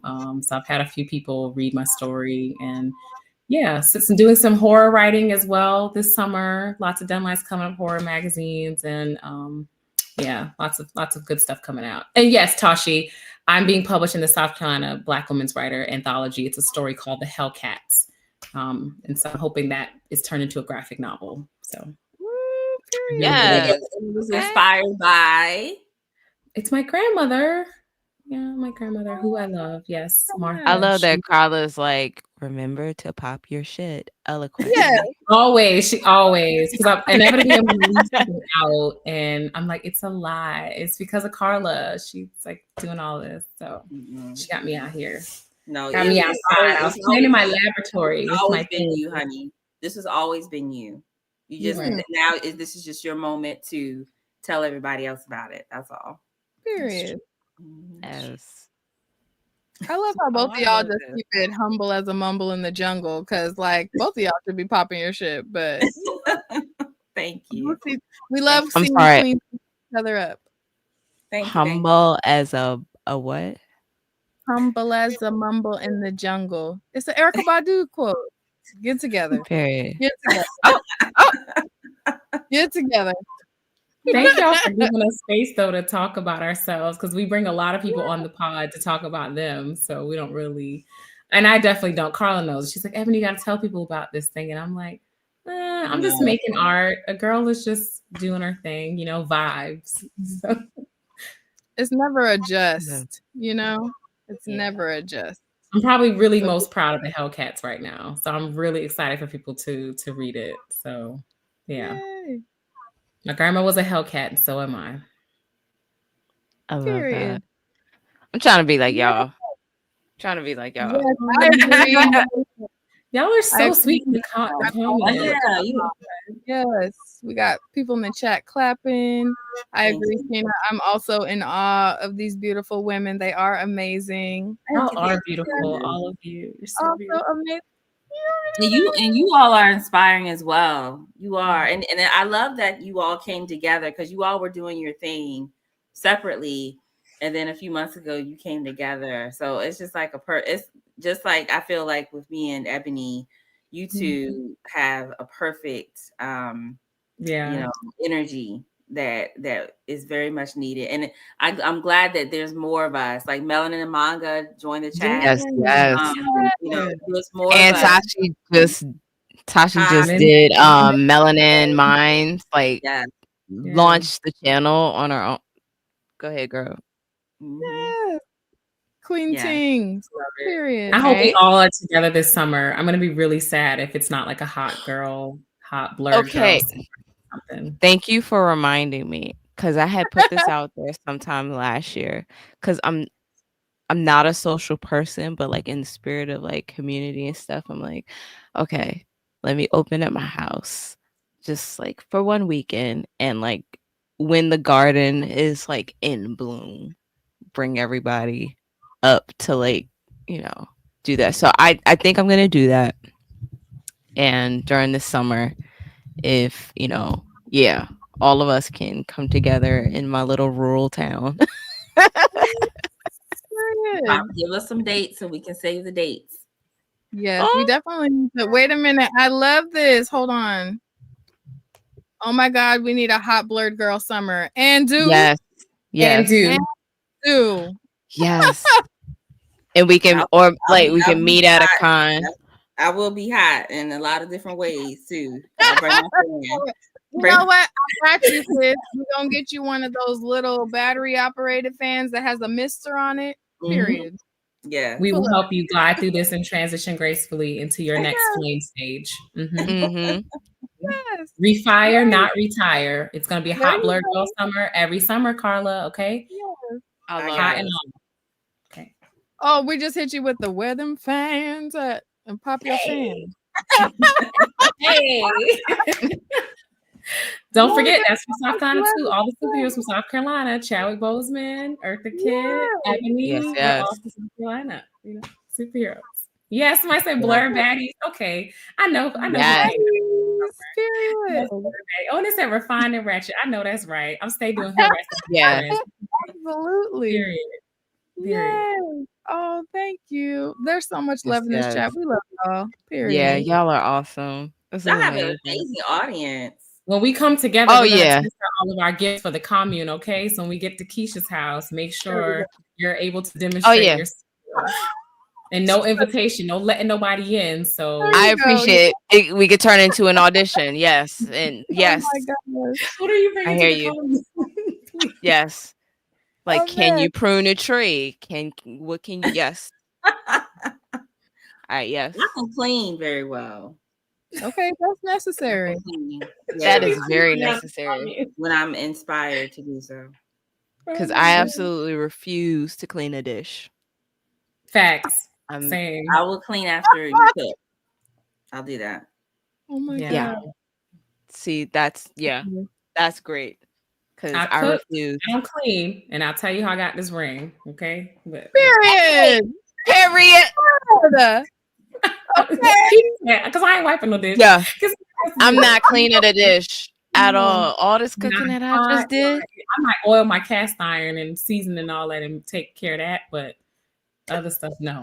Nothing else. I'm not doing it. I cook, it's above me. Mm-mm. And there are 3 people in this house that could do dishes. If nobody does dishes and there's still dishes in the morning, I don't cook. It's 4 other people in the house besides me that can do dishes. 4. Including the 3.5-year-old.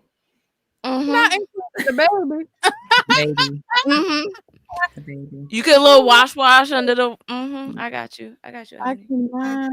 I cannot. The Y'all baby. just kicked us out the commune and kicked the babies out the kitchen. Ain't that some stuff? Lord have mercy. Somebody else to do it. Mm-mm. Get somebody else to do it. Mm-mm. Oh my gosh. This is crazy. Oh, okay. You know what? I can't even with y'all. Hold on. Okay. I know we didn't do our poll list. I know we're going past time, so that's up to y'all. I'm just I know kicking it's it into my Thursday birthday night. in a few hours. So Period. Oh, it's your birthday. Okay. It's your birthday. Go, Ebony. Go, Ebony. Go, go, go, go. I'll show Dr. Ebony some love for her birthday. No, I was about to.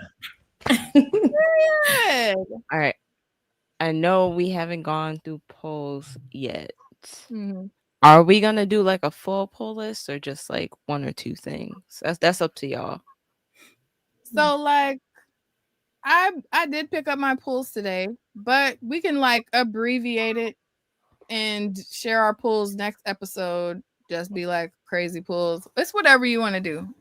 I think because I'm just so excited because we are talking about being Black women in this comic space, and I'm just so proud of this find that I have because I like the way I collect comics. I collect in a very delusional way, as if everything else has shut down, and for some reason somebody is going to come to me and say, hey, we need your collection to be in this museum right here.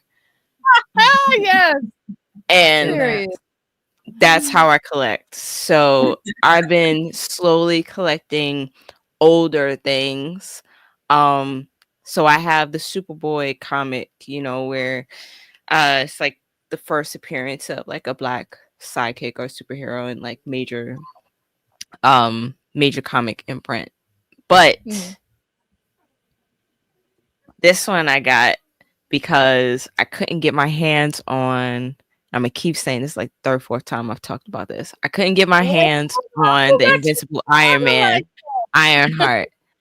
So I was able to get Brother Voodoo. Whoa, that's why I did it. What? Dad is leaving the commune this summer. Crazy. I got Brother What Voodoo's place first did you appearance. find that for? I've been searching for that one. I got it at my side bitch, and that's why I don't ever tell nobody where I get my comics. I don't speak. I'll give you the address because I'm nice, but like I don't speak about where I get my special comics. It's in the middle of nowhere. You know, that's Emily's favorite. That is her favorite character in the comics. Stop it, really? She's gonna go into your DMs. I was gonna say the best she'll do is tell you. I can go look and see if they have something else you want, but I'm still not gonna tell you. I got you. I'll tell you where I got it. I'll tell you because I'll be nice. Because like that reaction was less than yeah. $250? Yes. Yes.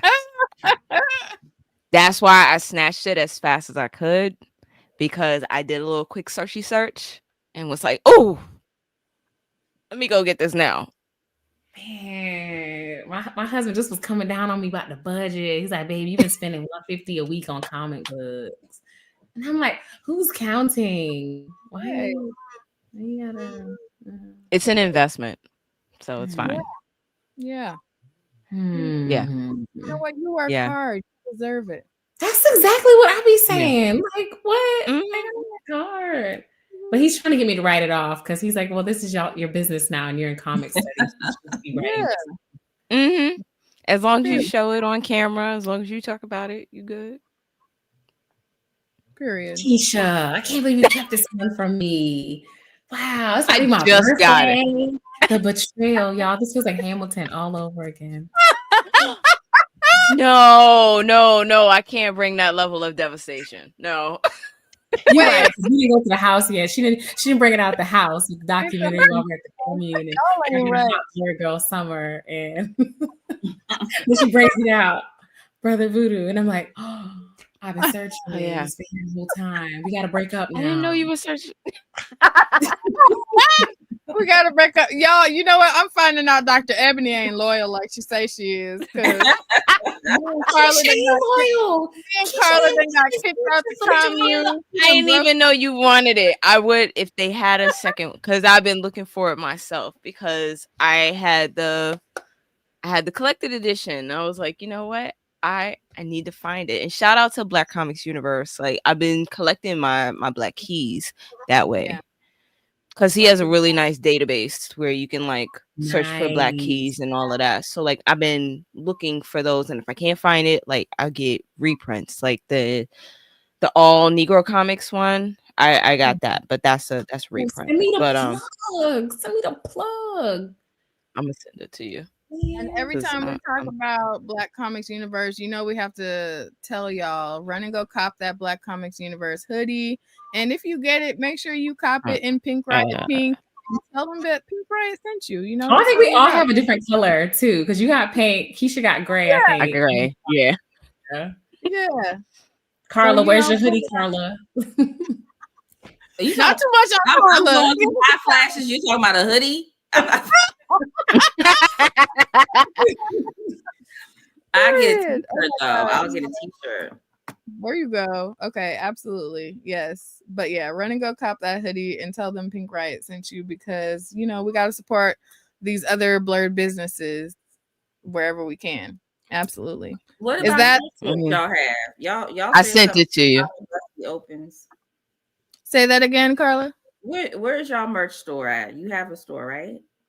We are working on it. The art, the omnibusy art. This has literally been developed over the last like 3 episodes, because we had an episode where we were talking about how I'm an unapologetic book sniffer.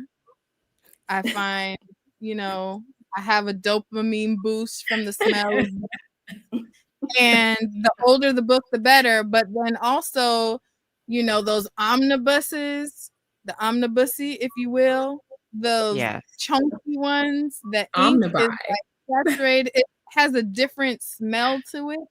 And if like if you have an omnibus that thick, you dropped at least $50-$60 on it.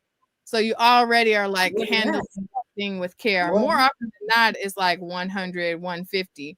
But when you crack that thing open and you smell it, that I don't know if it's the ink or the type of paper or whatever, but I just automatically get a dopamine boost from the smell of it. And we were making jokes about it. I made Keisha sniff her Black Panther omnibus. Yeah. And it got real explicit in the chat. Yeah. We have coined the term omnibusy.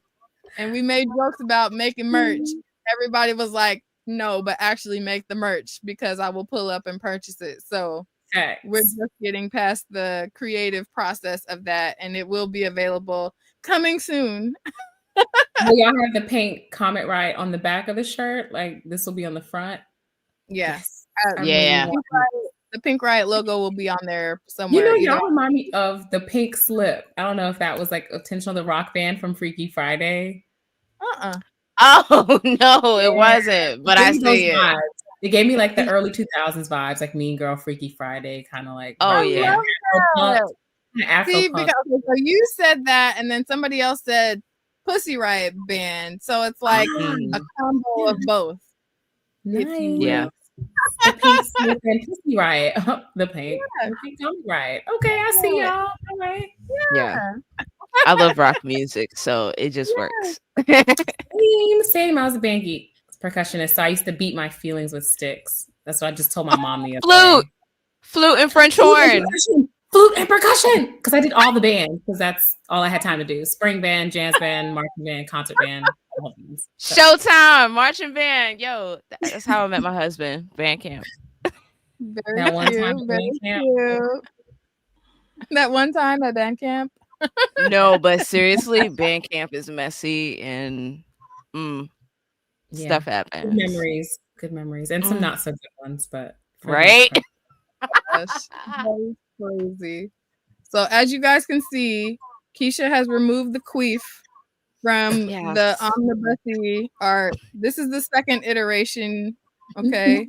The first one, she had it with an open book, and there was like... It wasn't a queef. I did not mean that intentionally. It was I was like, there. why does it look like the book is having a queef?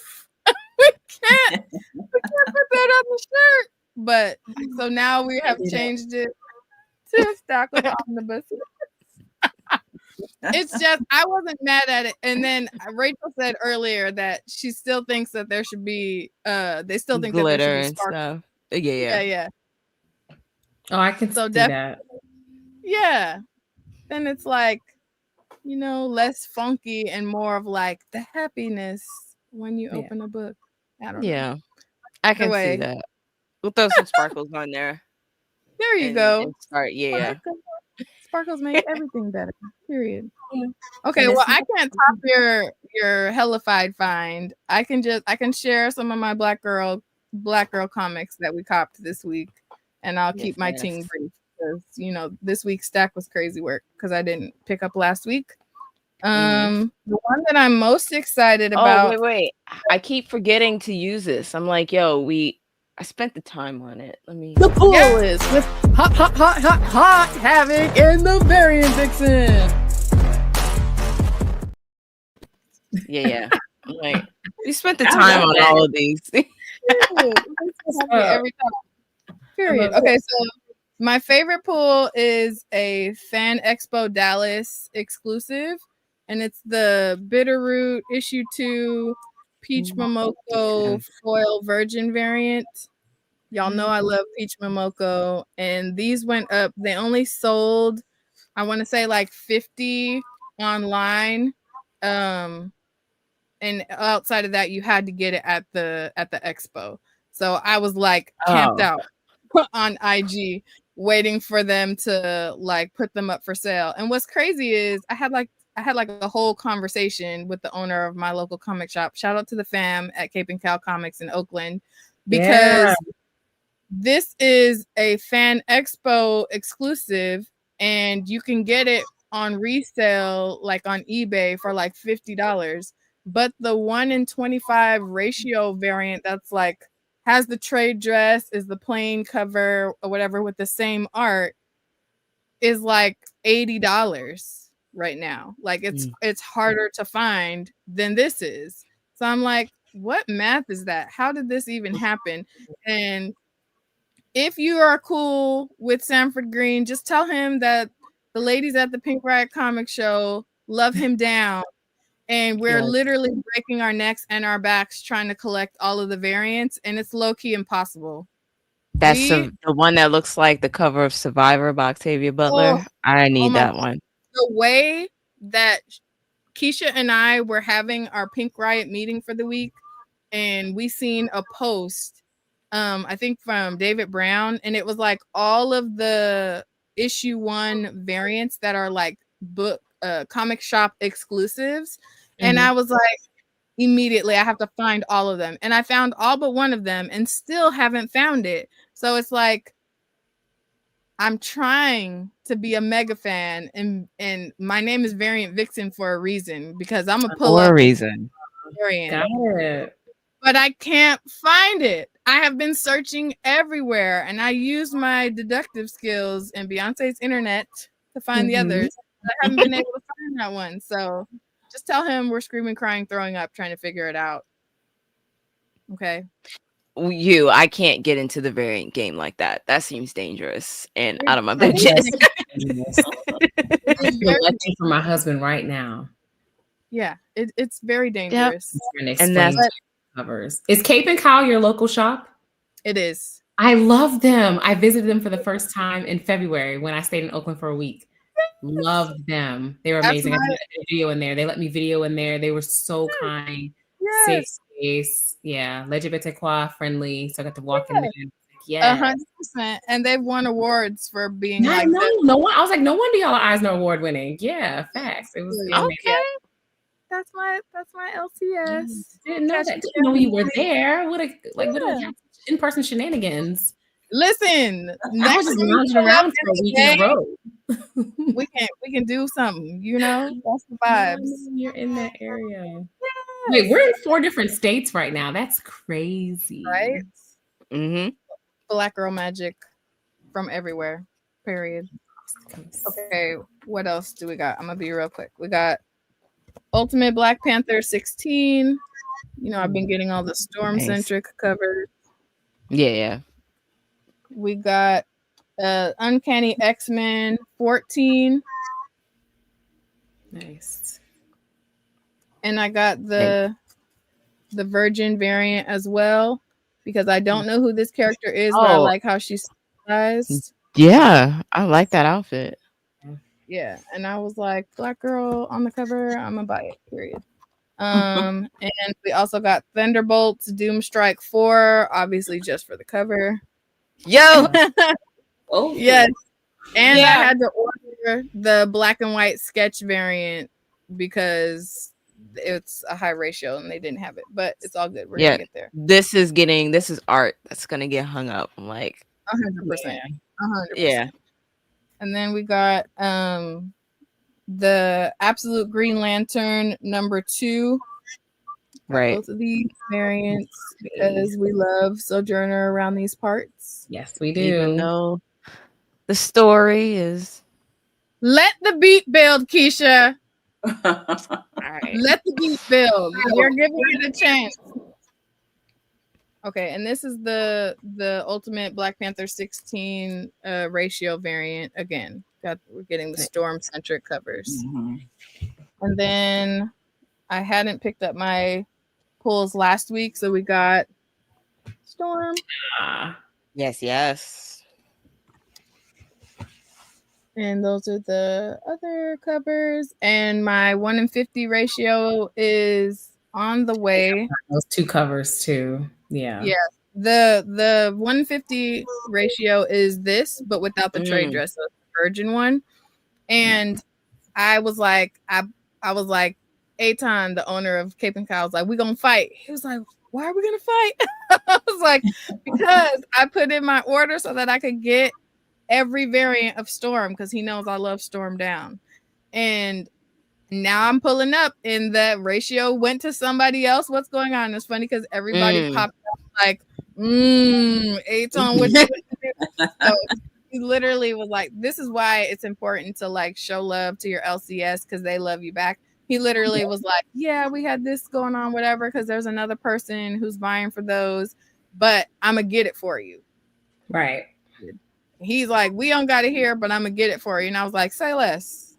I love when we call my LCS guy my comics concierge. Like, if I need anything, he gets it for me. Like, he's responsive. Like he said, it pays to be nice to people, but they're nice to me. I find that they're like the most welcoming shop out of the shops that we have in town. So 100%.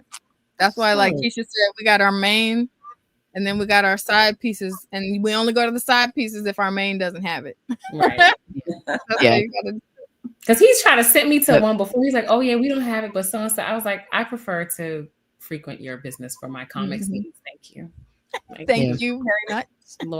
I ain't gonna hold you though. I'm going to my side piece a little more because they have so I don't know if you can see. I have Excellence #1 on the wall and it's signed. They have the same exact one, slab, all of that. It's $40. I'm like, that is in this economy. So the cover that they have is a one-stop shop cover. That's that much. And because I'm giving away too much. Never mind. There you are. I was like, you got her to open up because she ain't said this much to anybody else. You're being real. I'll DM you. There you go. I'll DM you. I'm going on Wednesday. I'm going on Wednesday. Yeah, because this one, when I say, look how she rocking back and forth. I was plotting how to get a brother voodoo. I'm plotting how much pay my husband. Not like My side piece has so many signed variants, slab things. I'm like flipping through slabs like this. They have $20 ones. They got $40 ones on sale right now. It's been like this for 2 weeks. Okay, all right. Thanks for the heads up. All right, move some stuff around. Yeah. All right. If you got any holes, like any specialty holes, that shop can find it. Okay. Like, because they I've been trying to fill gaps too using my what's the app? The my CLZ Comics. Yes. Yeah. Solidified it. We literally sing CLZ's praises because as a variant, I got it for Books and Comics. Yeah, same. You can just have a picture of the cover. Same. And the little sound that it makes when you scan the barcode in is so satisfying. And the fact that for the comics one, you can go search missing and it'll show you all the variants that you don't have. It makes it a lot easier. Which app is this? CLZ Comics. They need to pay us because we talk about them too much. But yeah, they have it where you can like scan with your phone. You just scan the barcode and it period. Yeah, that's one of my side pieces because I'm in New York, so vinyl too. Yeah. I love y'all. They have an app. Yes. I love that run. That run is so good so far. What'd you say, Karla? They have an app, or is it just the website? It's an app. No, they have an app. They have an app for apps. comics and an app for books and media. This is variant I got. Yes, pull up. Yeah. See, this Superman. I got the 25th. I got the foil. Ooh, and the foil. Period. Yeah. I'm like you. I'm not quite the variant vixen. Maybe a variant. I love that she hit the shimmy with it because that is the energy. Period. I do a little. You're more of a variant than I am. I'll be happy with just the one.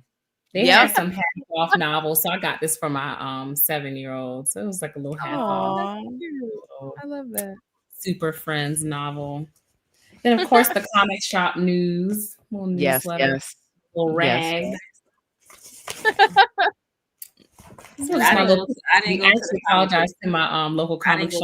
I stopped by on Tuesday to pick up my stuff from last week, and I was like, "I'm sorry, I'm going to be in New York, so I'm going to go to Midtown." But just wanted y'all to know, because see, I'm loyal. See, I don't cheat. I'm loyal. You told them. That's respect.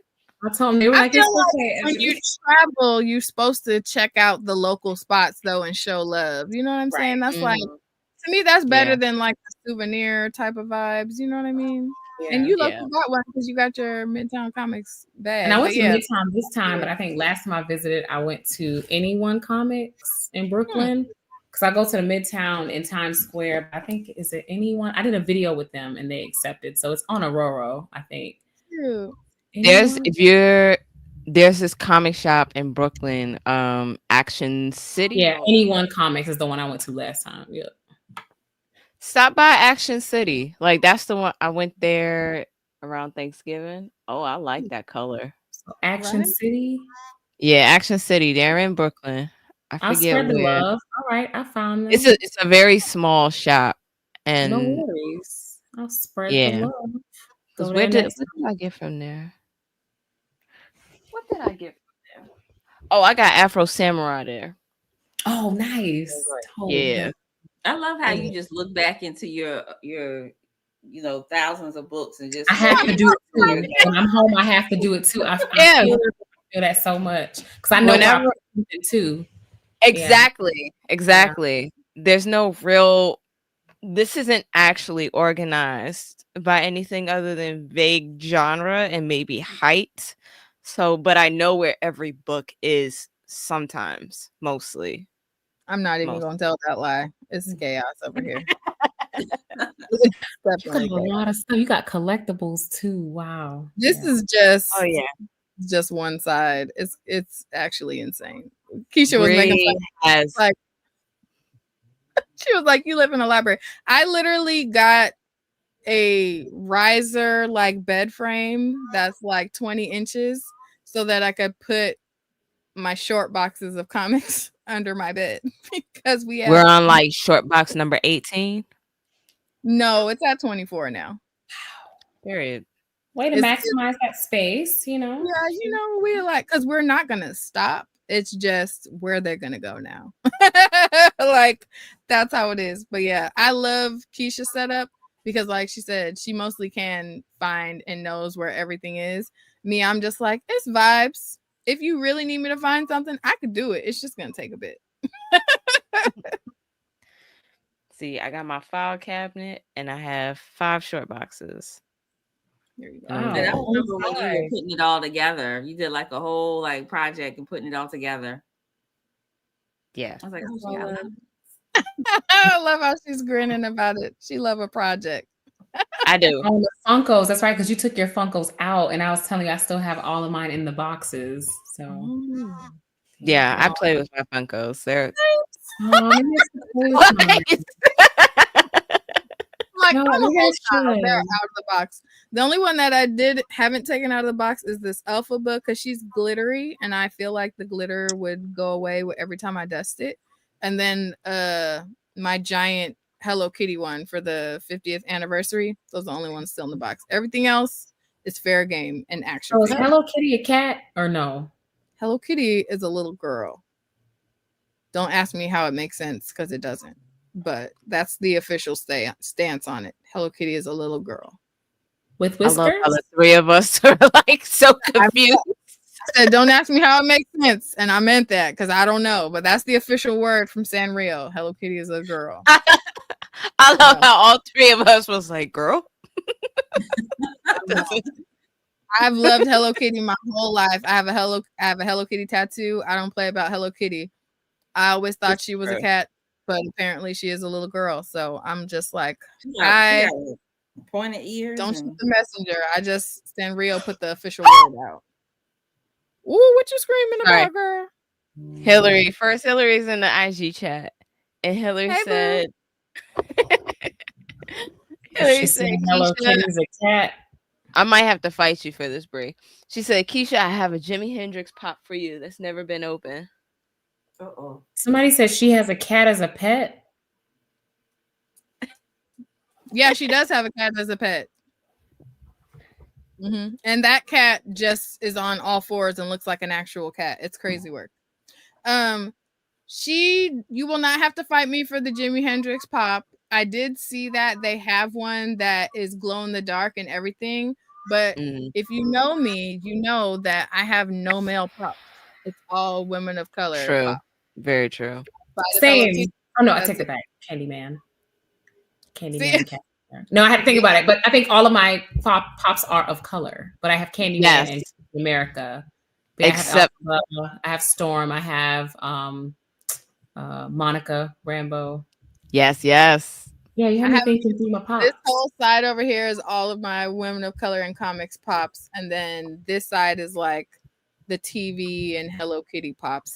But I was this close to changing this rule because I love Michael B. Jordan, and that Killmonger pop was cute. I was like, might have to switch up the steez a little bit. Also, I really loved the Miles Morales, but the Prowler pop, very cool. Yeah, because I love the Spider-Man movies down. Yes. Then Jimi Hendrix was one.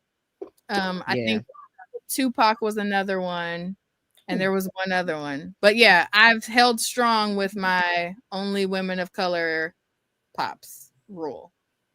The closest thing I got away from that was the monsters from Creature Commandos. I did get both of the girls. I just got that from DC Horror. I just want the first 3 to see if I like it. So I haven't checked it out yet. Okay. Period. You know the vibes. So I really loved the show, and I loved both of the female characters. And they're technically you watched the show first before the comic. Correct. Okay. Yes. So I'm like, technically they're still of color because they're like green and blue. But it's a technicality. That's the closest I have to a non-woman of color pop. And that's as close as I won't you for the Jimi Hendrix pop. Most of mine are Black folks, or they're Black coded characters, or they've been voiced by Black people. So I have Mushu. I have yeah, I have Mushu. I have the Fly. What's his name? No. From Teenage Mutant Ninja Turtles. Oh, that was Rescue, wasn't it? Who? He's Black. What's his name? His theme song is the Bruno Mars. Yeah. His theme song is the Bruno Mars song. Dang it. He's right there. He's purple. From Teenage Mutant Ninja Turtles? Yes, he did. His name Superfly? Yes, Superfly. Thank you. I don't know why I was spacing. But yeah, I got that. The only ones that are not of a person of color or Black is Reptar and Duke Silver from Parks and Rec. That'll do. That is it. Yeah. That'll do. Also, Reptar, that's hella cute. I support that. I love Reptar so from much. Rugrats. Yeah. Yeah. Oh, okay. I was like, wait. Yeah. I didn't know who it was. I said, am I? I don't know who. He is my most big. We did love Reptar. Devil Dinosaur isn't Black, but he's a Black sidekick. He is Black. And I also pre-ordered Roxanne from a Goofy movie, and she's also just coded Black. Oh, nice. Yeah. I had a conversation with someone the other day because somebody mentioned Devil Dinosaur, but that Lunella is like the smartest person in like the Marvel. Yeah, she is. Yeah, she is. She Lunella's my baby. Yep. That's another top comic for 2024. Written by our girl Stephanie Williams. She's supposed. Wait a minute. Yes. She's the smartest person in the Marvel universe. Mm-hmm. Yep. In the Marvel comic universe, she is the smartest person. See, Tashi Tashi knows. Yep. She is. She is. She is the smartest, and she is absolutely amazing. Mm-hmm. You know, I wish the original writers actually respected Black culture and understood Black culture and stuff like that. I got activated Keisha's gag reflex real quick. Like, you know what I'm saying? I love Moon Girl with everything in me. She is nostalgic for me. She is the reason why I got into comics. But like, I got my issues with the original writers. And with that 10-year anniversary, it seems like they learned nothing. Yeah, and the fact that the show got canceled too, and they let that be Black as hell, and then they just canceled it, even though it was doing well, is crazy to me. That show is amazing. Yeah, it really was. It really was. I agree with the comics. We do need better writing. Like, people definitely for sure gotta appreciate Black culture. Yeah. I mean, the Jordan of Fuego run, Stephanie Williams run is really good. I was expecting, there. Like, why not? Yeah. The material's right there, right? Like, you already had them on this other run. Like, just let it be great. Yeah. Wreck and Roll is so cute. Like, anything with skating. Me and my boys skate in the house. So Oh, I love that. Yeah, the community, the family aspect, the fact that they like let the culture shine through. One of my biggest weird things with reading the original Moon Girl was like, now if she got Black parents, she wouldn't have been able to get away with but they cleaned it up for the show. I was like, okay, this makes it more believable because I was like, wait a minute now. Yes, I like the simple storytelling that the cartoons had. It was and it kept me entertained. My son didn't get into it, but the storytelling, the way they just kind of focused on like one, villain at a time. And then her relationship with the dinosaur, she didn't like him, she didn't need him. But it was just really cute. It was really cute. And I'm not, I thought I was a Blerd, but when I'm talking to y'all, like y'all got, Funko Pops and go to the comic store every week. I don't know if I'm just too tired for that life. I don't know what it is. But everybody's definition of Blerd is so different. Because I can never be in a conversation with anyone who talks about anime. I know nothing outside of My Hero Academia. Like I can't. That's my only anime is My Hero Academia. That's my only one that I sit down and I mean I think I finally finished season 2. I think I get See, yeah, it's so many sub and dubs and stuff like that. Are you a sub or dub girl? what is it? Dub. Yeah, it depends. It depends. If I start it dub, then I have to finish it dub. But with My Hero Academia, yes, dub. There is one. Oh, so I did do one season of One Punch Man, and I did that sub. I can't do it dub. It sounds weird. If that makes sense. Here's I the can't thing. get into that one. I prefer dub because the way my brain works, I have to be doing other things. And if I have to sit and like attend to subtitles, that's like occupying a lot more of my brain space than I typically want when I'm trying to turn my brain off to watch TV, as it were. However, I'm definitely a One Piece girly down. I'm all the way caught up. And because of that, the new season does not have a dub yet. So I prefer dub, but I will watch sub if the only episodes available are subtitled. That's it. That's how I feel about it. But what I was gonna say, Karla, is that I love that you brought that up because to me the conversation around like the requirements for blerdom is absurd. Like, if you get excited about storytelling or any type of art or craft or whatever, you could be a nerd about any number of things, so you can be a blerd about any number of things. So however you choose to engage with that, if you're passionate about it, to me that makes you a blerd. And it doesn't mean you have to spend a certain amount of money. It doesn't mean you have to visit the comic shop so much. It doesn't mean you have to have watched a bazillion episodes of any anime or nothing like that. If you celebrate the things that you love however you want without concern about how it makes you look or what other people think, that makes you a blerd. Period. Yep. And I also like to say this to my son as well. Comparison is the thief of joy. So how I choose to be a blerd has nothing to do with how you choose to be a blerd. If I inspire you, cool, but definitely don't compare yourself to anybody else's, because your blerd shining through inspires other people to embrace theirs in a way that's comfortable for them. And so it really doesn't matter comparing them, to each other. Beautiful. Tasha is saying it too. Theater, sports, games, anime, comics. You can nerd out about almost anything. Absolutely. Yep. Absolutely. Honestly, I don't even make it to the shop every week either for comics, but because like we talked about building that rapport and relationship with your LCS, I can tell Eric to hold something and like he'll like, any covers you got preference? And I'm like, oh, surprise me, just take your pick. And so it's nice. So he'll pick up some that he'll think I'll like, and then I'll pick some other. So when you mentioned being a variant vixen, I'm like, when Karla pointed out, I was like, okay, I'm gonna do little variant vibes because I like to have different ones just for different moods. I don't need all of them, but just like different moods. But definitely Bitterroot, I need all of them, and I am working.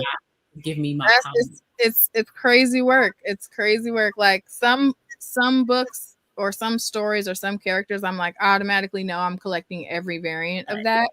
And if I'm not collecting every variant, I'm gonna look at the variants and pick my favorite. So like some people, like Keisha was saying that she used to be like, I'm a cover A girly down, and I'd be like, my set may not match, because if I'm not collecting every variant, my set doesn't have to match. I'm just gonna get the whichever one that I like. And part of me having to be there every week is because I pre-order at final order cutoff. So like I'm pre-ordering my books a month in advance. Keisha, when she pre-orders, is even further in advance. Yeah. So then it's like I do 3 months out. I don't need my sets to match. That's interesting, Keisha. That's cute. I don't need my sets to match. Right?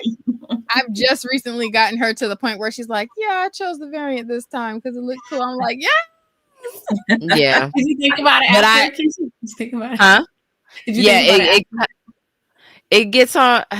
So like with my, let's take what run is it?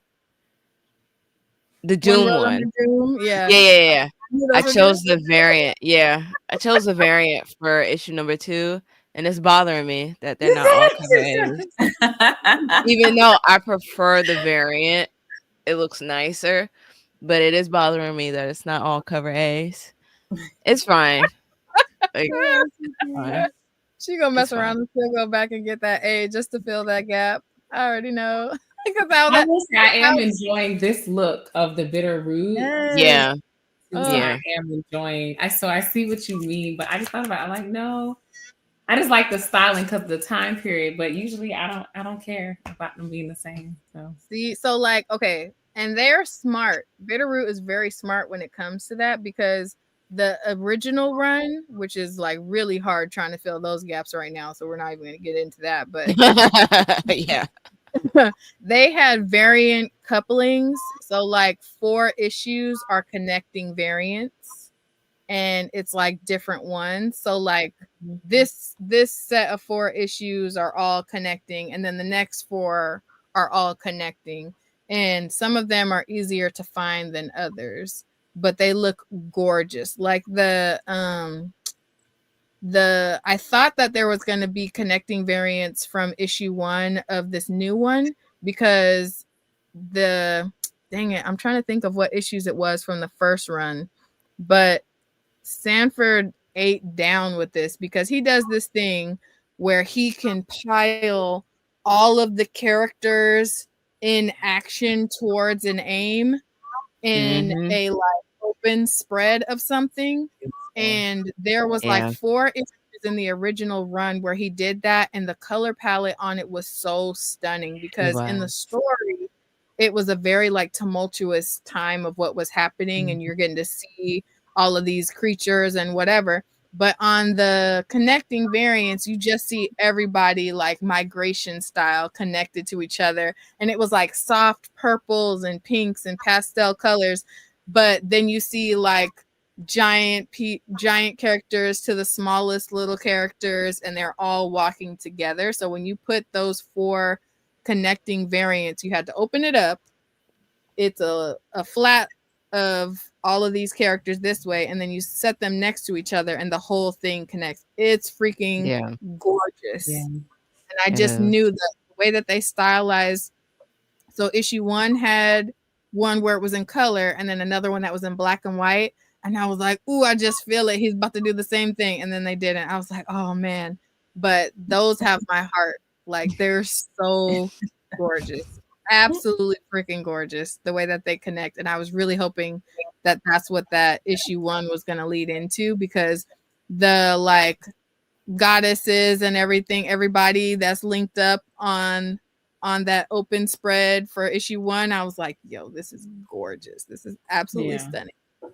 So if you haven't noticed, I love him down bad. I went to the art museum twice for the opening and closing of his artwork, like, because he's had a long career, and y'all know he teaches sequential art at his alma mater in town in South Carolina. So it's just his art. It's like you said, it's amazing. Like, he has an amazing eye. I bought 5 pieces of his artwork. Some of them were limited edition for the event at the museum, Soul House, which me and Karla actually had Preach Jacobs on the podcast. So him and Sanford are best friends, and so he had the event at his art gallery, Soul House in downtown Columbia. So his artwork is just amazing to see all of his work from decades across his career. Students come, family, everybody comes to talk about how amazing his artwork is, because it really is that unique and rare, and just he's so talented. Listen, that's awesome. Talking about this, he's one of my cover by artists. Even if I don't give a hoot about the story that he did the cover for, I'm gonna get it. Like, my favorite version of Wonder Woman was like some random, I think, Justice League cover that he did, and it was like all the characters, and I was like, not Wonder Woman with some flavor on it, like literally.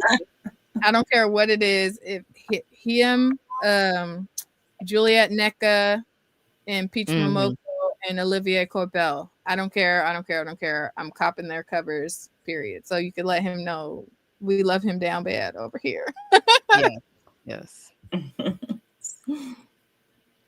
Yes. Oh my gosh, we have kept y'all Yeah, I'm like my bedtime.